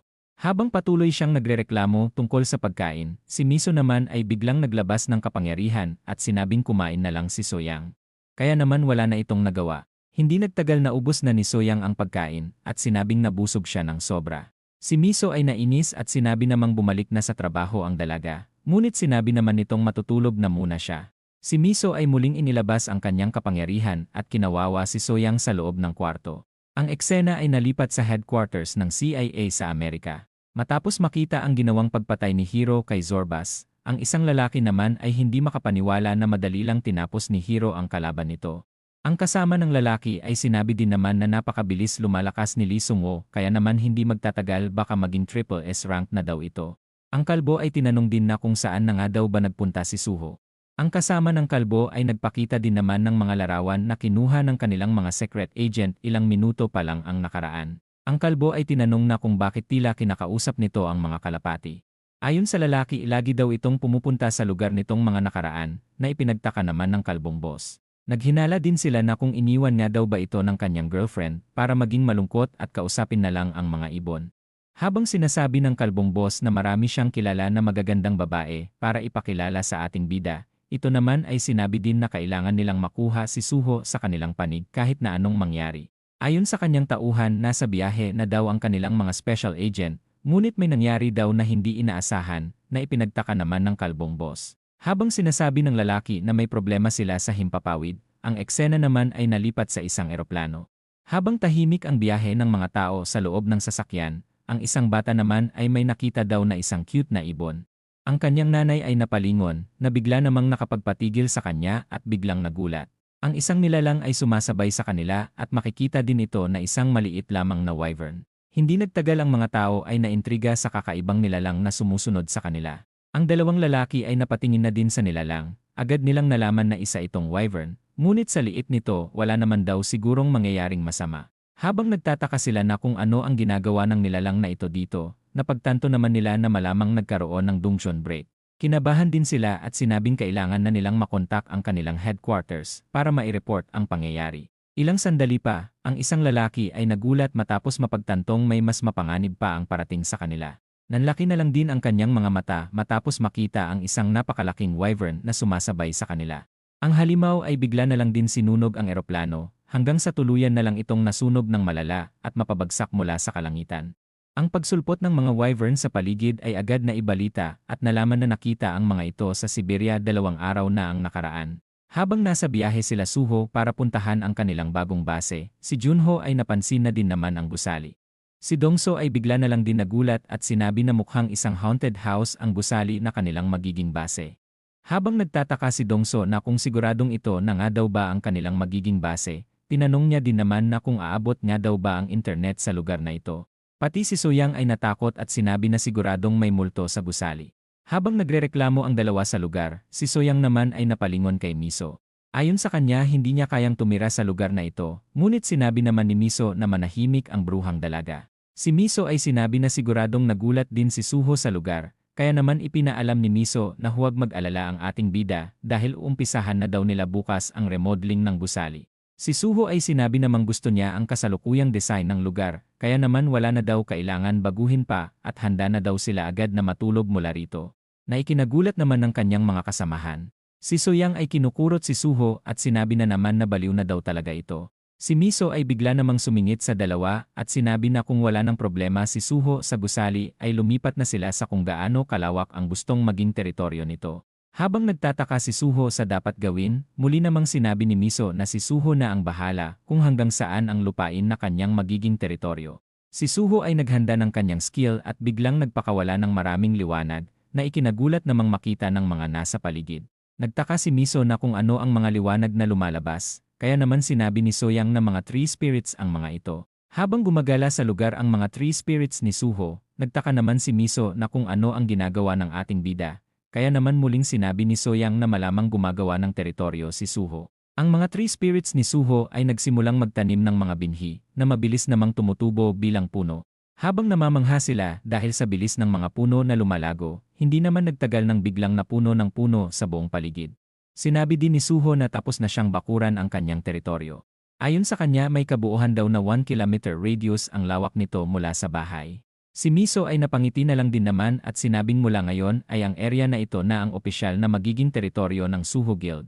Ang ating bida ay sinabi din namang napakabait nila Miso para bigyan siya ng ganito dahil tanging pananatili lang naman daw sa bansa ang kanilang gusto. Si Miso ay sinabi naman na huwag mag-alala si Miso sa kanilang ibinigay kay Suho dahil kapamilya naman na daw nito ang bureau na nagustuhan namang marinig ng ating bida.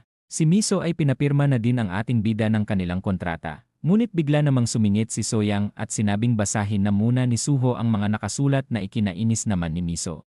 Siya ay bigla na lang din sumingit at sinabi na kung saan pipirma si Suho. Hindi nagtagal natapos na ang kanilang pirmahan.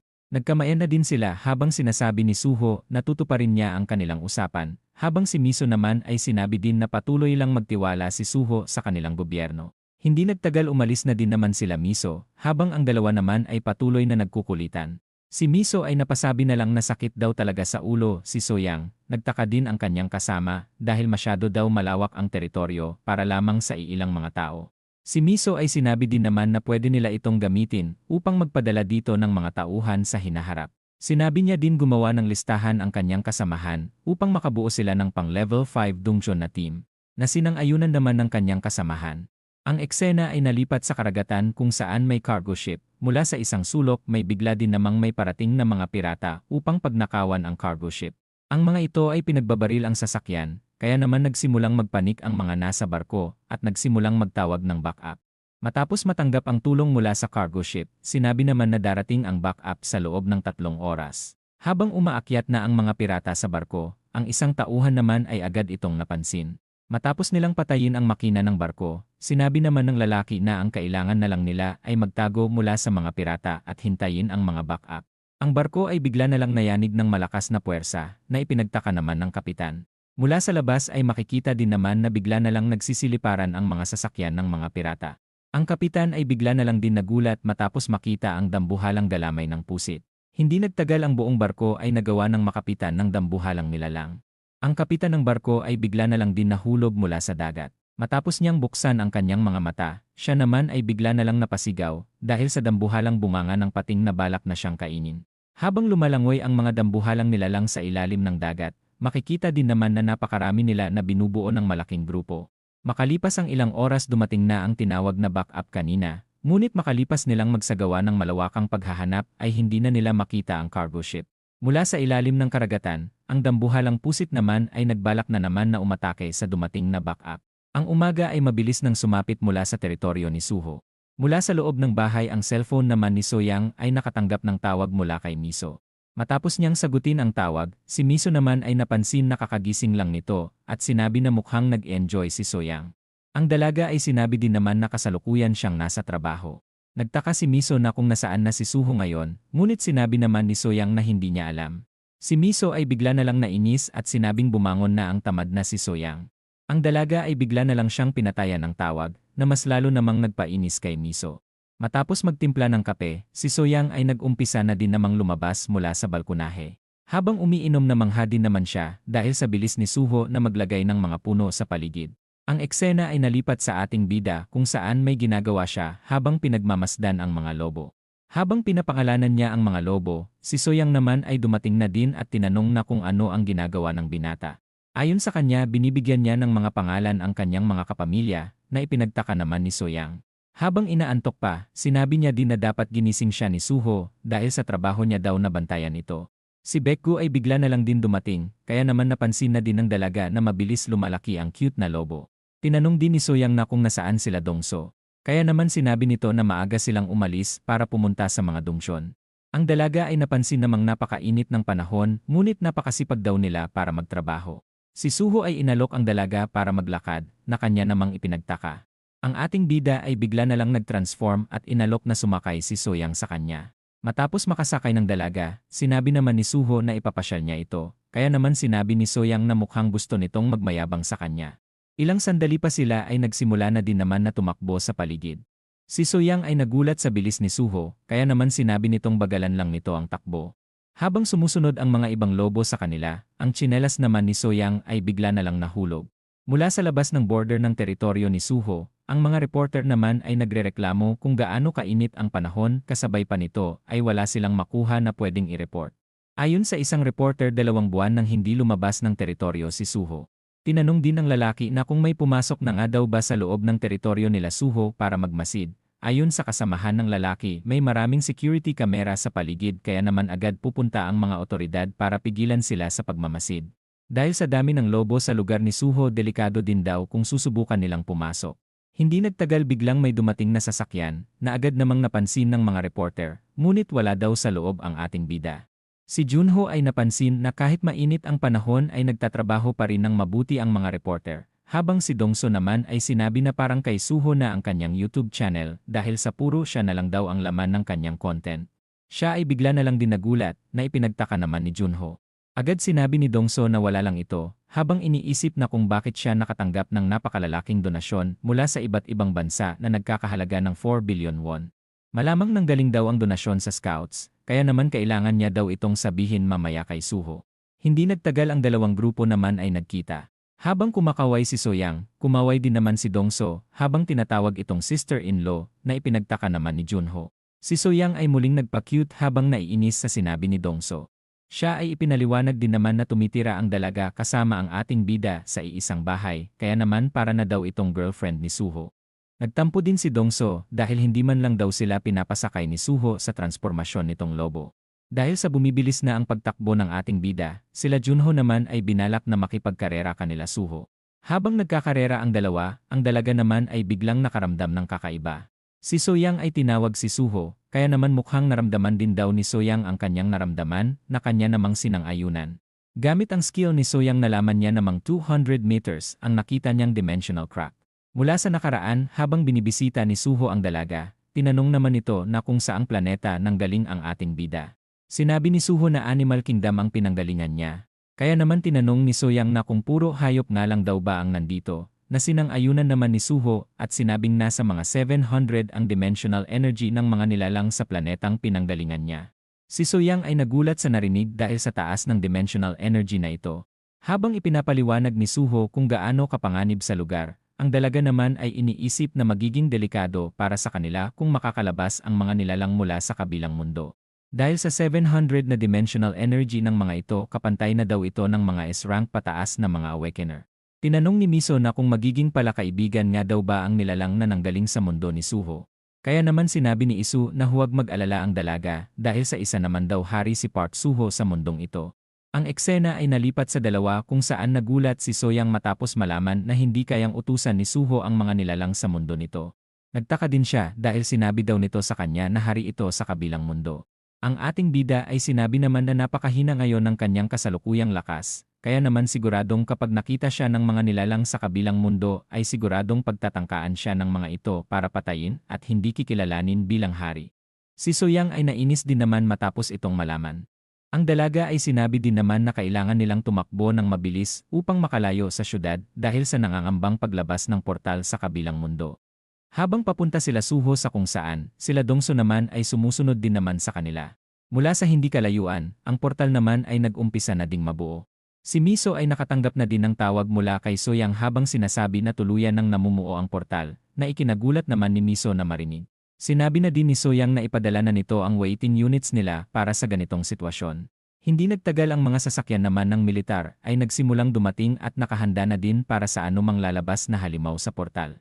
Si Suho ay naramdaman na isang ordinaryong portal lang ang lumabas at sinabing hindi ito ang planeta na kanyang pinanggalingan. Si Soyang ay nagtaka din naman na kung paano ito nalaman ni Suho nang hindi gumagamit ng anumang teknolohiya. Ang ating bida ay sinabi din naman na kakaiba ang pakiramdam nito mula sa kanyang pinanggalingang planeta. Sinabi ni Soyang na teleportation portal ang pinanggalingan noon ni Suho kaya naman medyo kakaiba daw ang pakiramdam nito. Ang dalaga ay muling naalala ang nakaraan dahil sa ang akala niya lang daw noon ay nagloloko ang kanyang device na hawak dahil sa lakas ng puwersa na inilalabas ng portal. Siya ay napagtanto din na tama ang hinala ni Suho dahil mukhang isa lang daw itong normal na portal. Ang mga reporter ay nakita na din naman ang dimensional crack mula sa kanilang kinaroroonan. Sila ay napansin na din ang detection team na papasok sa loob ng teritoryo ni Suho. May mga helicopter na din ang dumating sa lugar. Kaya namang napagtanto ng isang reporter na mukhang may bagong planeta daw talagang lumitaw. Habang nasa harap sila ng portal, nagtataka naman si Soyang na kung Dongshon portal nga lang daw ba talaga ito. Napatingin din siya sa ating bida at iniisip na kung mas magaling na daw ba ang detection nito kesa sa kanya na may pinakamagaling na detection skill sa buong bansa. Hindi nagtagal dumating na din sila Dongso at tinanong na kung bagong planeta na nga daw ba ito. Ang detection team ay bigla na lang din dumating sa lugar, mabilis na din silang naghanda para ihanda ang kanilang measuring device. Si Suho ay nagtaka sa mga gamit na dala ng grupo, kaya naman sinabi ng isang lalaki na device ito para masukat nila kung ano ang level ng isang Dongshon. Habang sila ay naghihintay sa lalabas na level ng Dongshon, nagulat naman si Soyang matapos makita ang mga numero sa screen. Ayon sa lalaki isa daw itong level 4 Dongshon na isang mababang uri. Si Soyang ay nadismaya, habang si Suho naman ay sinabing tamang-tama lang daw ang level ng Dongshon na ito para sa kanya. Si Miso ay nadismaya din matapos malaman na level 4 na Dongshon lang ang portal. Si Soyang ay nag-umpisa ng maghanda at isinuot ang kanyang special suit. Sinabi din daw ni Suho na hindi ito ang mundong pinanggalingan niya, kaya naman papasok na muna daw sila upang tignan ang loob nito. Hindi nagtagal nalaman na din ni Isu na isang level 4 Dongshon lang ang portal, na kanya naman na hindi nagustuhang marinig. Si Miso ay sinabing hindi pa sila sigurado tungkol sa mga nangyayari, kaya naman papasukin na daw nila Suho ang lugar. Ipapasama niya din daw ang isa sa mga member ng detection team na may skill na video memory upang i-record ang mga pangyayari sa loob. Si Isu ay patuloy na inis dahil sa laki na daw ng pera na kanilang nagastos para lamang sa isang level 4 Dongshon. Si Miso ay muling sinabi na hindi pa ito sigurado dahil malinaw naman na hindi lamang daw pang level 4 Dongshon returner ang kakayahan ng ating bida. Patuloy na inis si Isu dahil sa napakarami daw nang nag-invest sa kanila para kay Suho. Habang patuloy nagtatalo ang dalawa, sinabi naman ni Isu na kailangan gumawa ni Miso ng paraan upang makuha nila pabalik ang mga investment. Sila Soyang ay nalaman na 50 days pa bago magkaroon ng Dongshon break sa portal, kaya naman pabalikin na daw ni Miso ang mga militar. Si Minsung ay napatingin kay Suho na kanya namang ipinagtaka. Ayon sa kanya simula ngayon ay kailangan na nilang mag-clear ng level 4 Dongshon ng ilang beses sa isang araw, kaya naman tinanong niya na kung hindi nga daw ba mahihirapan ang grupo ni Suho, na kanya namang sinang-ayunan dahil magiging madali lang daw ito para sa kanila. Si Suho ay namangha din sa kanilang device at tinanong na kung magkano nga daw ba ang isa nito. Ayon kay Minsung lahat daw ng guild ay meron nito, nagkakahalaga din daw ito ng 3 billion won. Ang ating bida ay namahalan sa device. Ngunit sinabi naman ni Minsung na nakatanggap siya ng utos kanina para iregalo ang device na ito sa ating bida, kaya naman pinapirmahan niya na din si Suho sa kontrata. Ang ating bida ay nagtaka din naman na kung bakit napakaraming bagay ang ibinibigay nila sa kanya. Si Minsung ay napangiti at sinabi na kahit hindi daw ito nanggaling sa bagong planeta, ay hindi nila ito itatrato ng normal. Napag-alaman niya din daw na nagawa ni Suho na makuha ang atensyon ng ibang bansa, kaya naman malaki daw ang halaga nito. Habang tahimik lang na nakikinig si Suho, sinabi din naman ni Minsung na laging isipin ni Suho na laging kasangga ni Suho ang bureau dahil pamilya daw ang turing nila sa kanya. Habang patuloy na binobola ang ating bida, siya naman ay sinabing wala siyang natanggap na mga mensahe mula sa ibang bansa. Si Dongso ay biglang sumingit at sinabing kailangan niyang makausap si Suho tungkol sa bagay na kanilang pinag-uusapan. Ayon kay Dongso matindi daw ang kompetisyon para makuha ng ibang bansa ang ating bida, dahil sa hindi gumagamit ng internet si Suho, siya daw ang nakakatanggap ng mga donasyon mula sa ibang bansa.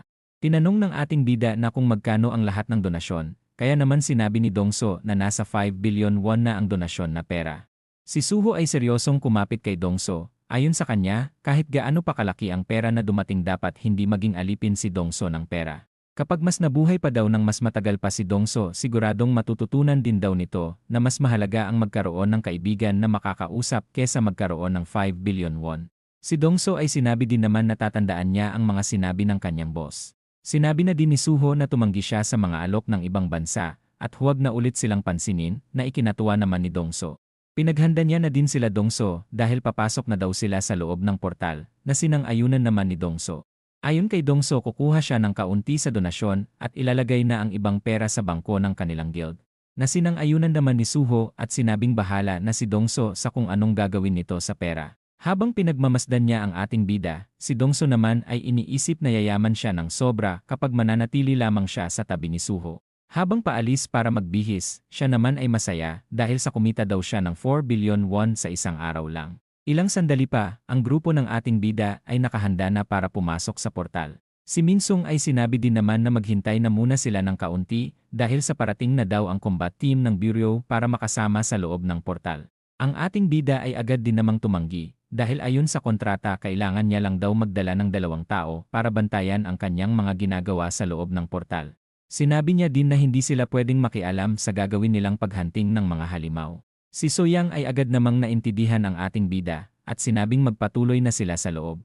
Si Minsung ay nag-alala sa kanilang kaligtasan dahil sa kaunting bilang nila para pumasok sa isang level 4 na dungeon.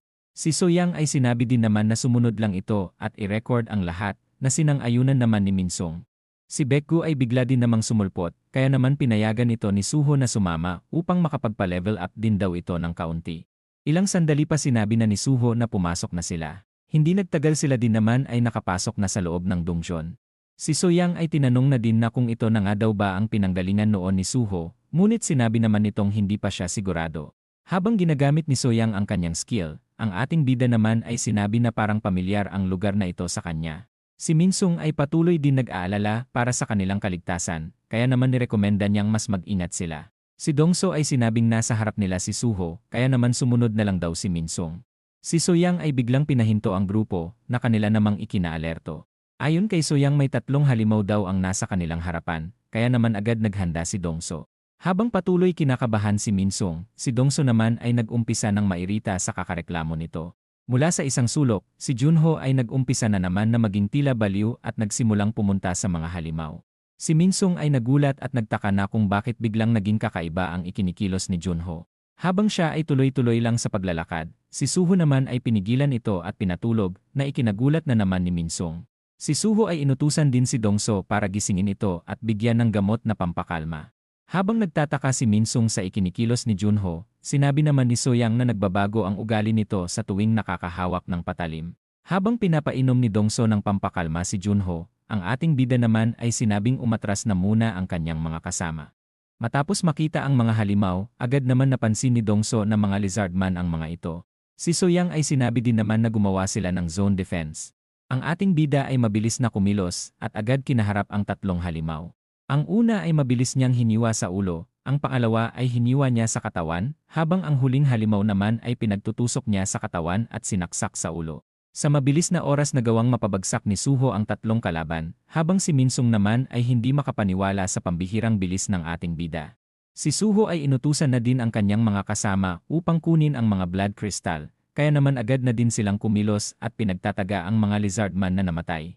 Si Minsung ay patuloy na tataranta dahil sa ikinikilos ni Junho, ngunit sinabi naman ni Soyang na sumunod lang ito sa kanila. Si Suho ay sinabing kukuha sila ng mga kalaban, kaya naman maging alerto sila na kanila namang sinang-ayunan.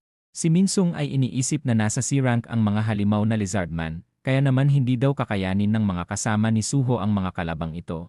Si Suho ay tinawag si Baekgu, inutusan niya din ito para kumuha ng mga halimaw at dalhin sa kanila, na agad namang sinang-ayunan ni Baekgu. Habang si Minsung ay patuloy nagtataka at nabugulat sa mga nangyayari. Habang palayo na ang batang lobo, sinabi naman ni Minsung na animal abuse na ang ginagawa ni Suho. Si Minsung ay tinanong si Soyang na kung magiging ayos nga lang daw ba sila. Kaya naman sinabi nitong sumunod na lang ang lalaki. Matapos marinig ang mga palapit na kalaban, sila Dongso naman ay agad na ding naghanda para sa parating na laban. Matapos makita ang reaksyon ni Junho, si Minsung naman ay patuloy na kinakabahan at napapatanong na kung ano nga daw bang mali sa taong ito. Dahil sa pangunguna ni Junho, sinabi naman ni Dongso na uminom ulit ito ng pampakalma. Siya ay nagsimula ng tumakbo, kaya naman sinabi ni Suho na alalayan ito ni Dongso na kanya namang sinang-ayunan. Habang pabalik na si Baekgu, si Junho naman ay biglang ibinato ang kanyang patalim. Ang cute na lobo ay muntikan ng matamaan ng sibat, habang ang halimaw naman ay nagawang matamaan ni Junho. Matapos mapatay ang isang kalaban, siya naman ay sumugod na din para tapusin ang isa pang halimaw. Gamit ang bilis na meron si Junho, siya naman ay pinaghihiwa ang lizardman sa maraming beses. Pati si Baekgu ay sumali na din upang makapag-level up sa pagtalo ng mga halimaw. Si Minsung ay binalaan si Junho sa palapit na halimaw sa kanya, ngunit ito naman ay biglang natamaan ng kakaibang enerhiya. Nakagagawa ng walang iba kundi ni Dongso. Habang patuloy siyang tumitira, nagawa niya namang mapahinto sa paggalaw ang halimaw. Si Junho ay bumuelo na din naman at mabilis na hiniwa sa tatlo ang halimaw. Habang patuloy na nakangiti na parang baliw si Junho, si Dongso naman ay masaya matapos niyang maabot ang pagiging level 9. Si Minsung ay nagulat sa ipinakita ng dalawa at tinanong na kung level 4 nga daw ba talaga ang Dongchon na ito, na sinang-ayunan naman ni Soyang. Dahil sa ipinapakita ng grupo ni Suho, patuloy namang naging madaldal si Minsung. Kaya naman sinabi ni Soyang na tumahimik na ito sa kakadaldal at mag-record na lamang, na sinang-ayunan naman ni Minsung. Si Suho ay naalerto, habang ang mga halimaw naman ay biglang sumulpot sa kanya. Siya ay hindi man lang kinabahan at kalmado lang na inilabas ang kanyang espada. Sila Miso ay dumating na din sa lugar, ngunit bigla naman silang hinarangan ng mga reporter. Si Miso ay binantaan ang reporter at sinabing padaanin sila nito, ngunit ang lalaki naman ay napatawa lang. Ayon sa kanya aalis na daw sila kung sasagutin nito ang isang bagay. Ayon sa lalaki nakita niyang pumasok kanina ang grupo ni Kapitan Sungmin na ipinagtaka naman ni Miso na kung ano ang gusto nitong sabihin. Dahil sa level ng grupo ni Kapitan Sungmin tinanong naman ni Taeshik na kung level 4 na daw ba ang Dongchon na lumabas. Dahil sa pagiging tahimik ni Miso, si Taeshik naman ay agad nang nalaman ang sagot sa kanyang tanong na tila silent means yes. Si Taeshik ay sinabihan na ang kanyang mga kasama na padaanin na sila Miso. Habang si Taeshik naman ay nagpasalamat na din sa sagot ni Miso sa kanya. Siya ay nadismaya na lang din at sinabing isang level 4 Dongchon returner lang daw pala ang ating bida. Ang kasamahan ni Miso ay tinanong na kung ayos nga lang daw ba na sinabi nito ang impormasyon tungkol kay Suho. Ngunit ang dalaga naman ay sinabing wala na siyang pakialam dahil sa ngayon kailangan daw nilang masecure si Suho. Ayon sa kanya kung malalaman ng iba na isang Dongchon returner lang si Suho siguradong hindi na daw maghahabol ang ibang bansa sa kanya. Ang kasama niya naman ay sinabi na siguradong maiinis na naman daw ang direktor sa naging desisyon nito. Mula sa labas ng portal, ang grupo ni Kapitan Sungmin ay nakahanda na para pumasok sa portal. Tinanong niya din ang kanyang mga kasama na kung handa na nga daw ba sila na kanila namang sinang-ayunan. Matapos sabihin na pumasok na sila at ubusin ang mga halimaw sa loob ng Dongchon, ang isang lalaki ay dumating at napag-utusan para pigilan ang grupo na makapasok, na ipinagtaka naman ni Kapitan Sungmin. Ilang sandali pa, si Miso ay dumating na sa lugar at agad kinamusta si Kapitan Sungmin. Siya ay nagtaka na kung ano ang nangyayari, kaya naman sinabi ni Miso na hindi sila pwedeng pumasok sa portal, na ipinagtaka naman ni Sungmin na kung bakit. Ayon sa dalaga hanggat hindi pumapayag si Suho na makipagtulungan ay hindi sila pwedeng makialam. Si Sungmin ay sinabi naman na nandito na sila kaya naman bakit hindi daw sila pwedeng pumasok, Si Miso ay sinabing may nangyaring hindi inaasahan, kaya naman hindi daw sila pwede pumasok. Habang patuloy nagpapaliwanag si Miso sa kapitan, ito naman ay sinabing napakakomplikado ng mga sinasabi ni Miso. Matapos alukin ni Miso na mag-usap sila ng kapitan sa ibang lugar. Ang eksena naman ay nalipat kay Direktor Isu. Siya ay tinatawagan ng iba't ibang investor, kaya naman problemado siyang nagpapaliwanag sa kanila tungkol sa kumalat na balitang isang dungeon returner lang ang ating bida. Siya ay sumabog na din sa galit at nagtataka na kung nasaan na nga daw ba si Miso. Ang eksena ay nalipat kay Dr. Jungkook kung saan abala siyang tinitignan ang bagong balita tungkol sa ating bida sa pagiging level 4 dungeon returner daw nito. Nagtaka din siya na kung ano na naman nga daw ba ang nangyayari kay Suho. Bigla din siyang natigilan matapos maalala ang sinabi noon ni Suho. Ayon sa ating bida, bago niya matuklasan ang mga higanteng prutas, ay nanatili muna siya sa tabing dagat kung saan may napakarami daw isda na pwede niyang mahuli at makain. Siya ay bigla na lang din nagulat matapos niyang mapagtanto na may mga dambuhalang nilalang din daw pala sa lugar na ito. Ang doktor ay napatawa na lang dahil siguradong mali na naman daw ang nasa balita. Ayon sa kanya, imposibleng magkaroon daw ng isang dagat sa isang level 4 na dungeon. Iniisip niya din na kung sumabog nga daw ba ang planeta at naging dungeon na lang. Naalala niya din ang kondisyon na hiningi niya noon kay Suho, dahil matapos daw nitong mahanap ang kanyang kapatid ay dapat daw itong bumalik sa kanya at ikwento pa ang ibang istorya mula sa kanyang pinanggalingan. Nadismaya din ang doktor dahil mukhang nakalimutan na daw ni Suho ang kanilang kasunduan. Mula sa ating bida siya ay patuloy na tinatapos ang kalaban sa paligid, na ikinagulat naman ni Minsung dahil madali lang daw pinatay ni Suho ang mga kalaban na nag-ambush sa kanya. Matapos niya silang utusan para kunin ang mga blood crystal, sila naman ay nagpatuloy na naman sa kanilang paglalakbay sa paligid.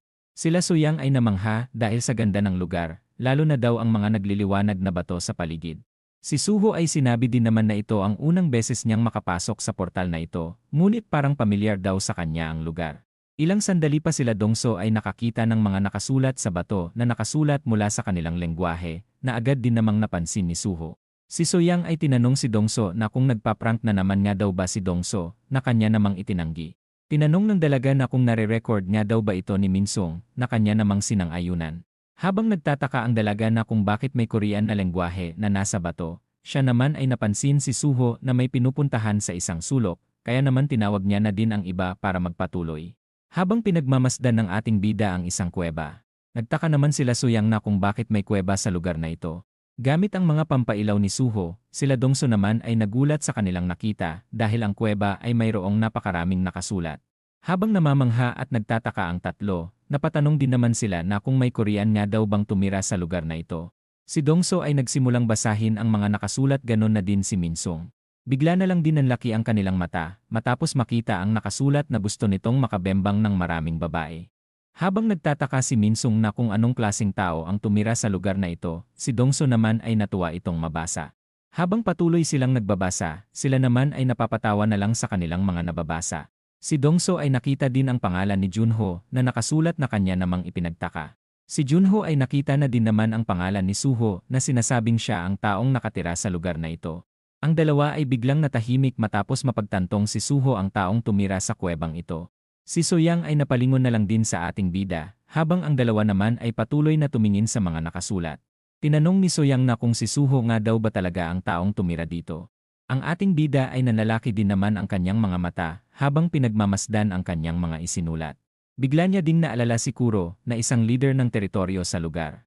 Habang tinatanong ni Soyang na kung ayos nga lang daw ba si Suho, ito naman ay patuloy na tutulala sa mga nakasulat. Naalala niya din ang digmaan na nangyari laban sa hukbo ng mga gorilya dahil sigurado na daw na isa sa kanila ang mamamatay sa araw na yon. Habang paunti-unting bumabalik ang kanyang mga alaala mula sa lugar, si Dongso ay nakita din naman ang mga patalim na ginawa noon ni Suho. Ang ating bida ay bigla na lang din lumabas ng kuweba, na kanila namang ipinagtaka na kung saan ito pupunta. Si Soyang ay agad sumunod kay Suho. Habang ang dalawa naman ay nagsisihan dahil sa ginawa daw nilang katatawanan si Suho kaya ito biglang umalis. Dahil sa mabilis na pagtakbo ni Suho, siya naman ay nakarating na din sa tuktok ng bundok. Nagulat na lang din siya sa kanyang nakita at nagtaka na kung ano nga daw ba ang nangyari sa lugar na ito. Ilang sandali pa, si Soyang ay nagawa na din namang makasunod. Tinanong niya din na kung dito nga daw ba ang pinanggalingan ni Suho. Ang ating bida ay sinabing ito ang lugar na kanyang pinanggalingan, ngunit may malaki daw itong pagkakaiba na ipinagtaka naman ng dalaga. Mula sa direksyon na ito dapat may mataas daw na bundok na nababalutan ng snow, habang sa direksyon na ito naman daw ay dapat may matataas na mga puno, mula sa kabila naman ay dapat may malawak daw na karagatan, na ikinagulat namang marinig ni Soyang. Ayon kay Suho pinangalanan niya itong Roaring Sea kung saan hindi dapat puntahan. Si Soyang ay napapaisip din naman na kung posibleng magkaroon nga daw ba ng dagat sa loob ng Level 4 na dungeon. Tinanong ng dalaga ang tungkol sa mga nakasulat, kaya naman sinabi ni Suho na siya mismo ang nagsulat ng mga ito. Ayon sa kanya ginagawa niya daw ito upang hindi niya makalimutan ang kabilang mundo. Noong una palagi daw siyang nandito upang magtago sa mga mapapanganib na mga halimaw. Noong nakalipat na daw siya ng teritoryo ay bumabalik pa din siya dito paminsan-minsan para magsulat ng kung ano. Tinanong ni Soyang na kung matagal na nga daw bang may mga lizardman sa lugar na ito, kaya naman sinabi ni Suho na wala ang mga ito noon. Tinanong ng dalaga na kung nasaan na ang mga kaibigang hayop ni Suho. Habang inaalala niya ang nakaraan, siya naman ay sinabing teritoryo ito ng mga leopards. Hindi din daw mahihina ang mga ito para mapaalis lamang ng mga lizardman. Si Soyang ay itinuro din naman ang hamog mula sa malayo at sinabing ito na daw ang dulo ng dungsyon. Ipinaliwanag niya din na hindi sila pwedeng makapunta o makalagpas sa lugar na ito, na ikinagulat naman ni Suho. Dahil sa mga ingay na palapit sa kanila napansin naman nilang pasugod na ang mga lizardman sa kanila. Dahil sa dami ng mga papuntang kalaban, sinabi naman ni Soyang na isa itong ambush. Sila Dongso ay umakyat na din para pumunta sa tabi nila Suho, dahil kung hindi daw sila didikit sa kanila siguradong mamamatay lang sila ng mabilis. Ang dalaga ay nakitang mahigit 100 ang bilang ng grupo, nagtaka din siya na kung bakit napakaraming sumusugod sa kanilang kalaban. Mula sa isang sulok nakita nila ang isang malaking butiki, at napagtantong ito ang boss ng grupo. Si Suho ay napansin ang bungo sa ulo ng halimaw at napagtantong bungo ito ng isang leopard. Si Suho ay sinabi din sa kanila na manatili lang sila dito, na ipinagtaka naman ni Soyang. Ang ating bida ay bigla na lang tumalon, na ikinagulat naman ng dalaga at tinanong na kung anong ginagawa nito. Ang eksena ay nalipat kay Suika kung saan pinapakain niya ang isang kalapati. Ito ay bigla na lang din nagliwanag na ikinagulat naman ng matanda. Si Soyang ay bigla ding nagulat matapos makita na nagkaroon ng pakpak si Suho. Ang Lizard King ay bumato ng sibat na madali lang naman naiwasan ni Suho. Matapos niyang makarating sa harapan ng halimaw, si Beku naman ay bigla ding nagliwanag, kaya naman nagbagong anyo na naman si Suho matapos ang pag-fusion. Matapos niyang atakehin ang Lizard King, sila naman ay tuluyan ng nahulog mula sa mataas na bangin. Dahil sa napakalakas na pagbagsak, si Soyang naman ay napasabi na naman na baliw daw talaga si Suho.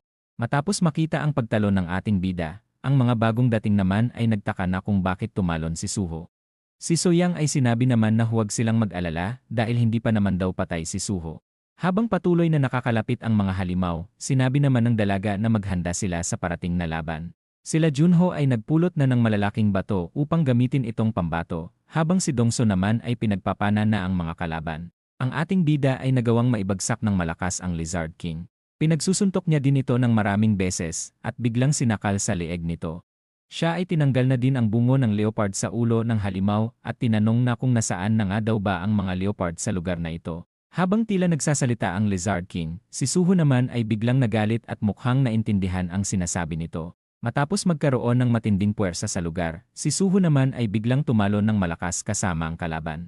Habang patuloy pinagbabato nila Junho ang mga lizardman upang pigilan itong makaakyat, si Dongso naman ay patuloy tinadtad ang mga kalaban. Si Minsung ay tinanong na kung hindi nga daw ba gumagamit ng malaking dimensional energy ang paggamit ng long-range attack. Ayon kay Dongso nakadepende ito sa lakas ng mga pag-atake na kanyang papakawalan. Ngunit dahil sa malalakas ang kanilang kalaban, hindi daw ito masyadong epektibo sa kanila. Ang mga lizardman ay patuloy pang nakakalapit, kaya naman sinabi ni Soyang na maging mas alerto pa sila sa mga kalaban. Si Junho ay inilabas na din ang kanyang patalim, kaya naman bigla na naman siyang naging tila baliw. Si Dongso ay gumamit na din ng mga bato habang sinasabi na kailangan nilang pigilan si Junho dahil baka bigla daw itong tumalon. Si Minsung ay biglang may napansin at ito ay ang ating bida at ang kalaban nito. Habang nagugulat sila Soyang sa kanilang nakita, si Suho naman ay bumuelo at mukhang balak ibato ang Lizard King. Mula sa bundok na kinaroroonan nila Soyang ang mga lizardman ay malapit na din silang maabot. Ang ating bida ay bigla na lang ibinato ang Lizard King papunta sa grupo ng kalaban. Ito ay napansin ni Minsung kaya naman sinabi niyang tumakbo na sila at maghanap ng matataguan. Dahil sa matinding impact na nangyari, sila Soyang naman ay bigla ding tumilapon, ganon na din ang mga kalaban. Habang nawawasak ang bundok, si Soyang ay makikita din namang nakasurvive sa nangyari. Agad na din siyang kumilos para hanapin ang iba niyang kasama. Si Minsung ay sinabing ayos lang siya, habang si Dongso naman ay sinabing muntik na siyang namatay. Si Junho ay tila nawalan ng malay, kaya naman ginigising ito ni Baekgyu. Ang ating bida ay nakita na din ang lagusan at tinawag na ang kanyang grupo. Ilang sandali pa, sila ay bigla namang nabuhayan at handa nang umuwi. Mula sa labas ng portal sila Miso ay naghihintay, hindi nagtagal nakalabas na din naman sila Suho, na ikinatuwa naman ni Miso na makita silang ligtas. Habang pinagmamasdan ni Sungmin ang ating bida, siya naman ay sinabi na mukhang mahina lang daw pala si Suho. Si Miso ay tinawag ang ating bida, ngunit ito naman ay hindi siya pinansin. Matapos maging ibon ni Suho, ito naman ay bigla na lang lumipad palayo, na ikinamangha naman ni Sungmin na makita na nagiging kalapati daw pala ang binata. Sinabi niya din na malamang masarap ito kapag ginawa niya itong adobong kalapati. Pati si Miso ay nagtaka dahil sinabi daw noon ni Soyang na isa itong aso. Tinanong ni Miso na kung ano nga daw ba ang nangyari sa loob ng dungsyon, ngunit si Soyang naman ay sinabing umalis na lang si Miso. Tinanong niya din na kung kamusta ang recording, kaya naman inutusan ni Soyang si Minsung upang sumama kay Miso para makuha ang video recording. Si Miso ay sinabi din naman na kailangan din itong sumama sa kanila. Na kanya namang ipinagtaka kung bakit siya sasama. Ayon kay Miso, tapos na ang misyon ni Soyang na pagbantay kay Suho, may bagong misyon na din daw ito, na kanya namang ipinagtaka na kung saan na naman siya mapupunta. Si Miso ay sinabi naman na kailangan nitong bumak-up sa Daegu dahil sa seryoso daw ang panganib na mayroon ngayon sa lugar, na ikinagulat namang marinig ni Soyang. Si Minsung ay sinabi na may 4 na tao na maiiwan dito upang bantayan ang equipment, na agad namang naintindihan ni Junho. Habang nagpapaalam na ang isa't isa, si Minsung naman ay napaisip na kung ano nga daw ba talaga ang totoong personalidad ni Junho. Si Miso ay sinabing kailangan na nilang bumalik sa headquarters, na ikinainis naman ni Sungmin dahil inakala niya daw na nandito sila para suportahan ang ating bida. Si Miso ay sinabi din naman na naghihintay na ang direktor, kaya naman kailangan na daw nilang umalis. Habang nagtataka ang kapitan na kung bakit hindi sila kinausap ni Suho, sila Junho naman ay naririnig ang mga pamamaliit nito sa grupo ng ating bida. Si Dongso ay nainis, ngunit sinabi naman ni Junho na hayaan na lang nila ito. Habang pabalik na ang grupo nila Miso, ang direktor naman ay nakausap na din ito at tinanong na kung nasaan na ang dalaga. Sinisi niya din si Miso dahil sa pagsabi nito sa press tungkol sa nangyayari.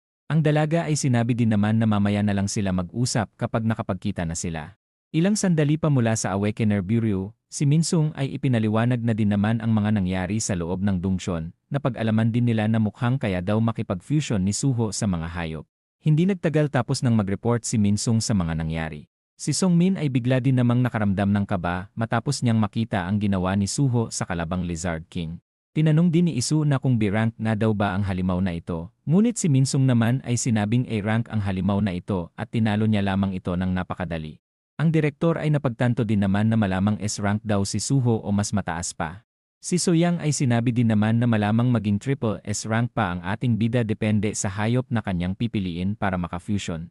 Sinabi niya din na mukhang walang limitasyon ang skill ni Suho dahil kakaiba daw ang nangyayari sa ating bida sa tuwing nagle-level up ito. Si Sungmin ay nagtaka din naman na kung ganon nga daw ba lahat ng mga irregular, ngunit sinabi naman ni Soyang na hindi niya alam. Dahil sa lakas ng ating bida, nagtaka din naman si Isu na kung gaano nga daw ba kaya ito kalakas bago pa ito maging returner. Sinabi din ni Isu na dahil sa nangyari malamang isang level 4 Dongjon returner daw talaga si Suho, ngunit ang dalaga naman ay sinabing hindi pa sila sigurado sa bagay na ito. Ang direktor ay sinabing hindi na importante kung saan nanggaling si Suho sa ngayon, dahil siguradong nasa loob daw ng dungsyon ang sekreto ng lakas na meron si Suho, na sinang-ayunan din naman ni Miso. Nagtaka din si Isu na kung bakit nililimitahan ni Suho ang pagpasok nila sa loob ng dungsyon, kaya naman sinabi ni Sungmin na malamang ayaw nitong malaman nila ang sekreto sa kapangyarihan ng ating bida. Habang sinasabi ni Soyang na hindi ganong klaseng tao si Suho, bigla namang sinabi ni Miso na mukhang kailangan pa nilang mas kumbinsihin pa si Suho upang malaman ang sekreto nito. Napatanong din naman ang direktor na kung ano pa nga daw ba ang gusto ng ating bida dahil naibigay naman na daw nila ang mga gusto nito. Habang patuloy nagsasagawa ng plano ang grupo, si Soyang naman ay bigla na lang umalis dahil hindi niya na matiis ang pinagsasabi nila sa ating bida. Si Sungmin ay sinabi na kailangan niya lang ng 80 na C-ranks pataas upang pumasok sa dungsyon at hanapin ang pinagmumulan ng lakas ni Suho. Sa paraang ito mareresolba na din daw nila ang problema sa mga nag-invest sa kanila, na nagustuhan din naman ni Isu. Ang eksena ay nalipat sa ibang lugar, kung saan sila Myungjin ay masayang papunta sa storage room para kumuha ng mga gamit para makapag-harvest sila ng mga pananim. Matapos nilang pumasok para kumuha ng mga gamit, makikita naman sa isang sulok ang isang anino na kung saan makikita ang isang zombie.